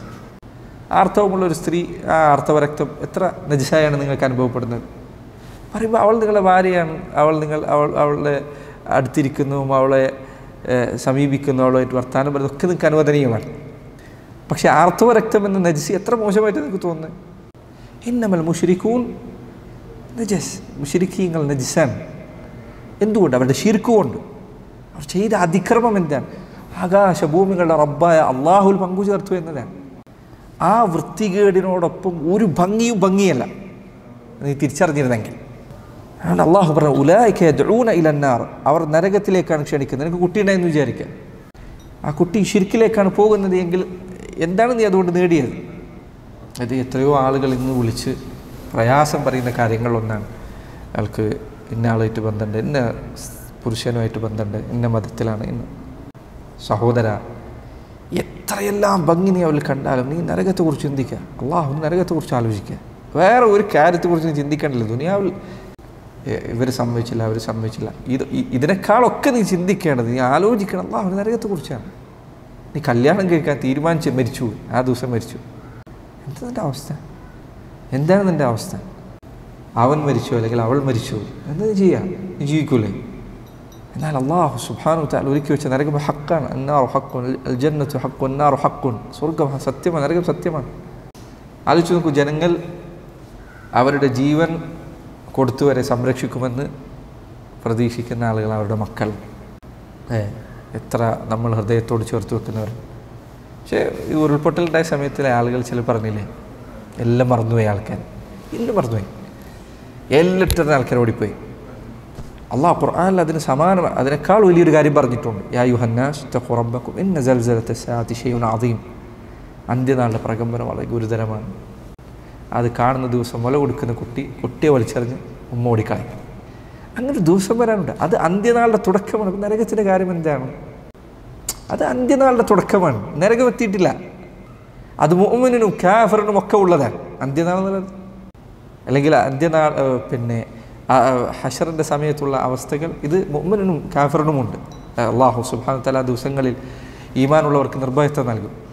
പക്ഷേ നരകം എത്തിയിട്ടില്ല. നിങ്ങൾ സൂറത്തുൽ മുൽക്ക് എടുത്ത് വായിച്ചു നോക്കും. തകാദു തമയ്യസു മിനൽ ഗൈദ് കുല്ലമാ ഉൽഖിയ ഫീഹാ ഫൗജുൻ സഅലഹും ഖസനതുഹാ അലം യഅതികും നദീർ. ആയത്ത് നിങ്ങൾ ചിന്തിച്ചു നോക്കൂ. നരകം മുന്നിലേക്ക് കൊണ്ടുവരപ്പെട്ടാൽ അള്ളാഹു പറയണം തകാദു തമയ്യസു മിനൽ ഗൈദ്, അതിൻ്റെ ദേഷ്യം കാരണത്താൽ നരകം അതിൻ്റെ കെട്ടുകൾ പൊട്ടിച്ച് പുറത്തേക്ക് തെറിക്കുമെന്ന് നിങ്ങൾ പേടിച്ചു പോകും. ഇതിലേക്കാണ് പോയി വീഴേണ്ടത്. അള്ളാഹു ഖുർആനിൽ പറഞ്ഞതുപോലെ വലിയ കെട്ടിടങ്ങൾ പോലെയുണ്ട് അതിൻ്റെ നരകാഗ്നിയുടെ തീപ്പൊരികൾ എങ്ങനെയുണ്ട്, വലിയ കെട്ടിടങ്ങൾ പോലെയുണ്ട്. എന്തായിരിക്കും നരകത്തിൻ്റെ അവസ്ഥ? ഇതിന് പകരമായി നീ എന്താണ് വാങ്ങിക്കാൻ ഉദ്ദേശിക്കുന്നത്? അള്ളാഹുവിന് മാത്രം സുജൂദ് ചെയ്ത അവസ്ഥയിൽ നിന്ന് എങ്ങനെയാണ് ഒന്നും കാണുകയോ കേൾക്കുകയോ ചെയ്യാത്ത മനുഷ്യരുണ്ടാക്കി വെച്ച വിഗ്രഹത്തിന് മുൻപിൽ സുജൂദ് ചെയ്യാൻ എങ്ങനെയാണ് അവർക്ക് സാധിക്കുന്നത്? എങ്ങനെ? അല്ലാഹു ഖുർആൻ പറഞ്ഞില്ലേ, വല്ലദീന ആമനു അശദ്ദു ഹുബ്ബൻ ലില്ലാഹ്. എന്നെ പടച്ച നീ പോയിട്ട് കല്യാണം കഴിക്കാൻ പോകുന്ന ചെക്കനോ അല്ലെങ്കിൽ ഈ പെണ്ണോ അവനെയും അവളെയും ഒക്കെ പടച്ച റബ്ബിനെ കുറിച്ച് ചിന്തിക്കുന്നില്ലേ? അള്ളാഹു നിനക്ക് നിശ്ചയിച്ചൊരു പരീക്ഷണമാണ് ഇത് എന്ന് നിനക്ക് മനസ്സിലാവുന്നില്ലേ? ഇവനില്ലെങ്കിലും നിനക്ക് ജീവിതമുണ്ടെന്ന് നിനക്ക് തിരിച്ചറിയാൻ പറ്റുന്നില്ലേ? എത്ര കുട്ടികളാണെന്ന് ഈ പറഞ്ഞ അവസ്ഥയിലേക്ക് എത്തിപ്പെടുന്നത്. മുസ്ലിം ആരാളുടെ കാര്യം എനിക്കറിയാം. ഇത് ചിലപ്പോൾ ആളുകൾ ചില പറയും പഴഞ്ചനാണ്. എന്ത് പഴഞ്ചനാട്ടെ പുതിയതാട്ടെ, അള്ളാഹുവിൻ്റെ ദീനിൽ ഹറാമാണ്. നീ ചിലപ്പോൾ മുശ്രിക്കായി മരിക്കാൻ കാരണമാകുന്ന കാര്യമാണിത്. കാലാകാലം നരകത്തിൽ കിടക്കാൻ നമ്മുടെ കുട്ടികൾ അവരെ ദീന് പഠിപ്പിച്ചു കൊടുക്കാൻ. രക്ഷിതാക്കളിൽ പലരും ഇങ്ങനത്തെ പ്രശ്നം എത്തിക്കഴിഞ്ഞാൽ പരാതി പറയും. അതിന് മുൻപ് എല്ലാം തുറന്നു വിട്ട അവസ്ഥയിലാണ്. സഹോദരങ്ങളെ, അള്ളാഹുവിനോട് ബാധ്യതയുണ്ട്, നമ്മുടെ റസൂലിനോട് ബാധ്യതയുണ്ട്, പരലോകത്ത് ജീവിതമുണ്ട്, സ്വർഗവും നരകമൊക്കെ ഉണ്ട്. ഇതൊക്കെ നിങ്ങൾ നിഷേധിച്ചാൽ, നിങ്ങൾ ഇല്ലാതെ പറഞ്ഞാലും ഇത് വരാനുള്ളതാണ്. അപ്പോൾ ആ ദിവസത്തിന് വേണ്ടി ഈ കാര്യം നന്നായി ശ്രദ്ധിക്കുക. സാന്ദർഭികമായ വിഷയത്തിൻ്റെ പൂർത്തീകരണത്തിന് വേണ്ടി മാത്രം പറയാം, അഹ്ലുൽ കിതാബിന് വിവാഹം കഴിക്കുന്ന അനുവദിക്കപ്പെട്ടിട്ടുണ്ട്. പക്ഷേ ഈ കാലഘട്ടത്തിൽ യഹൂദ നസാറാക്കൾ എന്ന് പറയപ്പെടുന്നവരിൽ പലരും ഇന്ന് നിരീശ്വരവാദികളാണ്. നസാറാക്കളല്ല, അവർക്ക് ഇഞ്ചീലോ ഇല്ല, അവർക്ക് ഈ പറഞ്ഞ ഒരു കാര്യത്തിലൊക്കെ വിശ്വാസമില്ല. വലിയൊരു വിഭാഗം നസാറാക്കൾ ഇന്ന് നിരീശ്വരവാദത്തിലാണ്. അവർക്കവരുടെ മതം പേരിന് പോലും കൊണ്ടുനടക്കുന്ന ആൾക്കാരല്ല. അഹ്ലുൽ കിതാബിന് വിവാഹം കഴിക്കുന്ന അനുവദിക്കപ്പെട്ടിട്ടുണ്ട്. പക്ഷേ നിബന്ധനകളുണ്ട്. ഒരു നിബന്ധന, അവർ ജീവിതത്തിൽ വിശുദ്ധിയുള്ളവരായിരിക്കണം, ഹറാമായ ബന്ധങ്ങളോ മറ്റോ ഉണ്ടാകാൻ പാടില്ല. എന്നിട്ട് തന്നെയും സഹാബികൾ അത് പ്രോത്സാഹിപ്പിക്കാറുണ്ടായിരുന്നില്ല. കാരണം മക്കൾ ദീന് തെറ്റിപ്പോകാൻ സാധ്യതയുണ്ട് എന്നതുകൊണ്ട് പ്രത്യേകം ശ്രദ്ധിക്കുക. നസാറാക്കളിൽ പെട്ട അല്ലെങ്കിൽ അഹ്ലുൽ കിതാബുകാരിൽപ്പെട്ട യഹൂദ നസാറാക്കൾ അവരിലെ സ്ത്രീകളെ വിവാഹം കഴിക്കാൻ അനുവാദമുള്ളൂ, അല്ലാതെ പുരുഷന്മാർക്ക് സ്ത്രീകളെ വിവാഹം കഴിപ്പിച്ചു കൊടുക്കാൻ അനുവാദമല്ല. അപ്പോൾ അത് പ്രത്യേകം ശ്രദ്ധിക്കണം ആൾക്കാർ. ചില വിധിവിലക്കുകൾ കുറച്ച് കേൾക്കും, ബാക്കി പിന്നെ ചിന്തിക്കില്ല. സ്ത്രീകളെ വിവാഹം കഴിക്കാൻ അനുവാദം. അത് തന്നെ എന്തുകൊണ്ടാണ് സ്ത്രീകളെ മാത്രമാക്കിയതെന്ന് ചില പണ്ഡിതന്മാർ, മുഹമ്മദ് അത്തി അസാലിം റഹിമഹുല്ലാഹ് അദ്ദേഹം പറഞ്ഞേക്കണം. കാരണം ഒരു മുസ്ലിമായ ഒരു കുടുംബത്തിൽ സ്വാഭാവികമായിട്ട് പുരുഷനായിരിക്കും മേൽക്കൈ ഉണ്ടാവുക. മുസ്ലിമായ ഒരാൾ ഈസയെ ബഹുമാനിക്കുന്നു, മൂസയെ ബഹുമാനിക്കുന്നു, തൗറാത്തും ഇഞ്ചീലും ബഹുമാനിക്കുന്നു, ഇതൊക്കെ വിശ്വസിക്കുന്ന ആളാണ്. സ്വാഭാവികമായിട്ടും അവനൊരിക്കലും നസ്രാനികൾ ആദരിക്കുന്ന ഒരു നബിയെയോ മറ്റോ ചീത്ത പറയാൻ പോകുന്നില്ല, തൗറാത്തിനെ ആക്ഷേപിക്കാൻ പോകുന്നില്ല, ഇഞ്ചീലിനെ ആക്ഷേപിക്കാൻ പോകുന്നില്ല. തിരിച്ച് നസാറാക്കൾ അല്ലെങ്കിൽ യഹൂദർ, ഈ രണ്ട് വിഭാഗവും നമ്മുടെ നബിയെ അംഗീകരിക്കുന്നില്ല. അപ്പോൾ ഒരു നസ്രാനിയായ പുരുഷൻ്റെ കീഴിൽ ഒരു മുസ്ലിമായ സ്ത്രീ ജീവിക്കുക എന്നുള്ളത് പ്രയാസകരമാണ്. അവളുടെ ദീന് എന്തായാലും അപകടത്തിലിരിക്കും. തിരിച്ചങ്ങനെ ഇരിക്കില്ല. മാത്രമല്ല, ഈ നസ്രാനിയായ സ്ത്രീ അവൾ ഇസ്ലാം സ്വീകരിക്കാനുള്ള സാധ്യതയും ഉണ്ട് ഇങ്ങനെ ഒരു സാഹചര്യത്തിൽ. പക്ഷേ അല്ലാഹു അലം, ഈ കാലഘട്ടത്തിൽ ദീനിൻ്റെ വിധിവിലക്കുകൾ മുസ്ലിമായ പെണ്ണിനെ കല്യാണം കഴിച്ച് ജീവിക്കുന്ന ആൾക്കാർക്ക് തന്നെ തീരറിയില്ല. പിന്നെ ഒരു മുസ്ലിം അല്ലാത്ത സ്ത്രീയെ വിവാഹം കഴിച്ച് ജീവിച്ചാൽ ഉണ്ടാകുന്ന മതപരമായ പ്രശ്നങ്ങൾ, അതിൽ ഉണ്ടാകുന്ന വിധിവിലക്കുകൾ, ഉണ്ടാകുന്ന അപകടങ്ങൾ വളരെ ഗൗരവപ്പെട്ടതായിരിക്കും. ഇത് നന്നായി ശ്രദ്ധിക്കുക. അല്ലാഹു സുബ്ഹാനഹു വ തആല മീസാഖുൻ ഗലീദ്, ഗുരുതരമായ ഒരു കരാർ എന്ന് പറഞ്ഞ കാര്യമാണ് വിവാഹം. ഇത് കളിക്കാനുള്ള കാര്യമല്ല, ഇത് അള്ളാഹുവിൻ്റെ അടുക്കൽ ചോദ്യം ചെയ്യപ്പെടുന്ന കാര്യമാണ്. അതുകൊണ്ട് ഇസ്ലാമിക വിധിവിലക്കുകൾ പഠിക്കാനും മനസ്സിലാക്കാനും അത് പാലിക്കാനും ഒക്കെ ശ്രദ്ധിക്കുക. അല്ലാഹു സുബ്ഹാനഹു വ തആല കാത്തുരക്ഷിക്കുമാറാകട്ടെ. വഹാദാ വല്ലാഹു തആല അഅലമു ബിസ്സവാബ്. സല്ലല്ലാഹു വസല്ലം വബാറക അലാ നബിയിനാ മുഹമ്മദ് വഅലാ ആലിഹി വസഹ്ബിഹി വസല്ലം. സുബ്ഹാനക അല്ലാഹുമ്മ വബിഹംദിക അഷ്ഹദു അൻ ലാ ഇലാഹ ഇല്ലാ അൻത അസ്തഗ്ഫിറുക വഅതൂബു ഇലൈക്.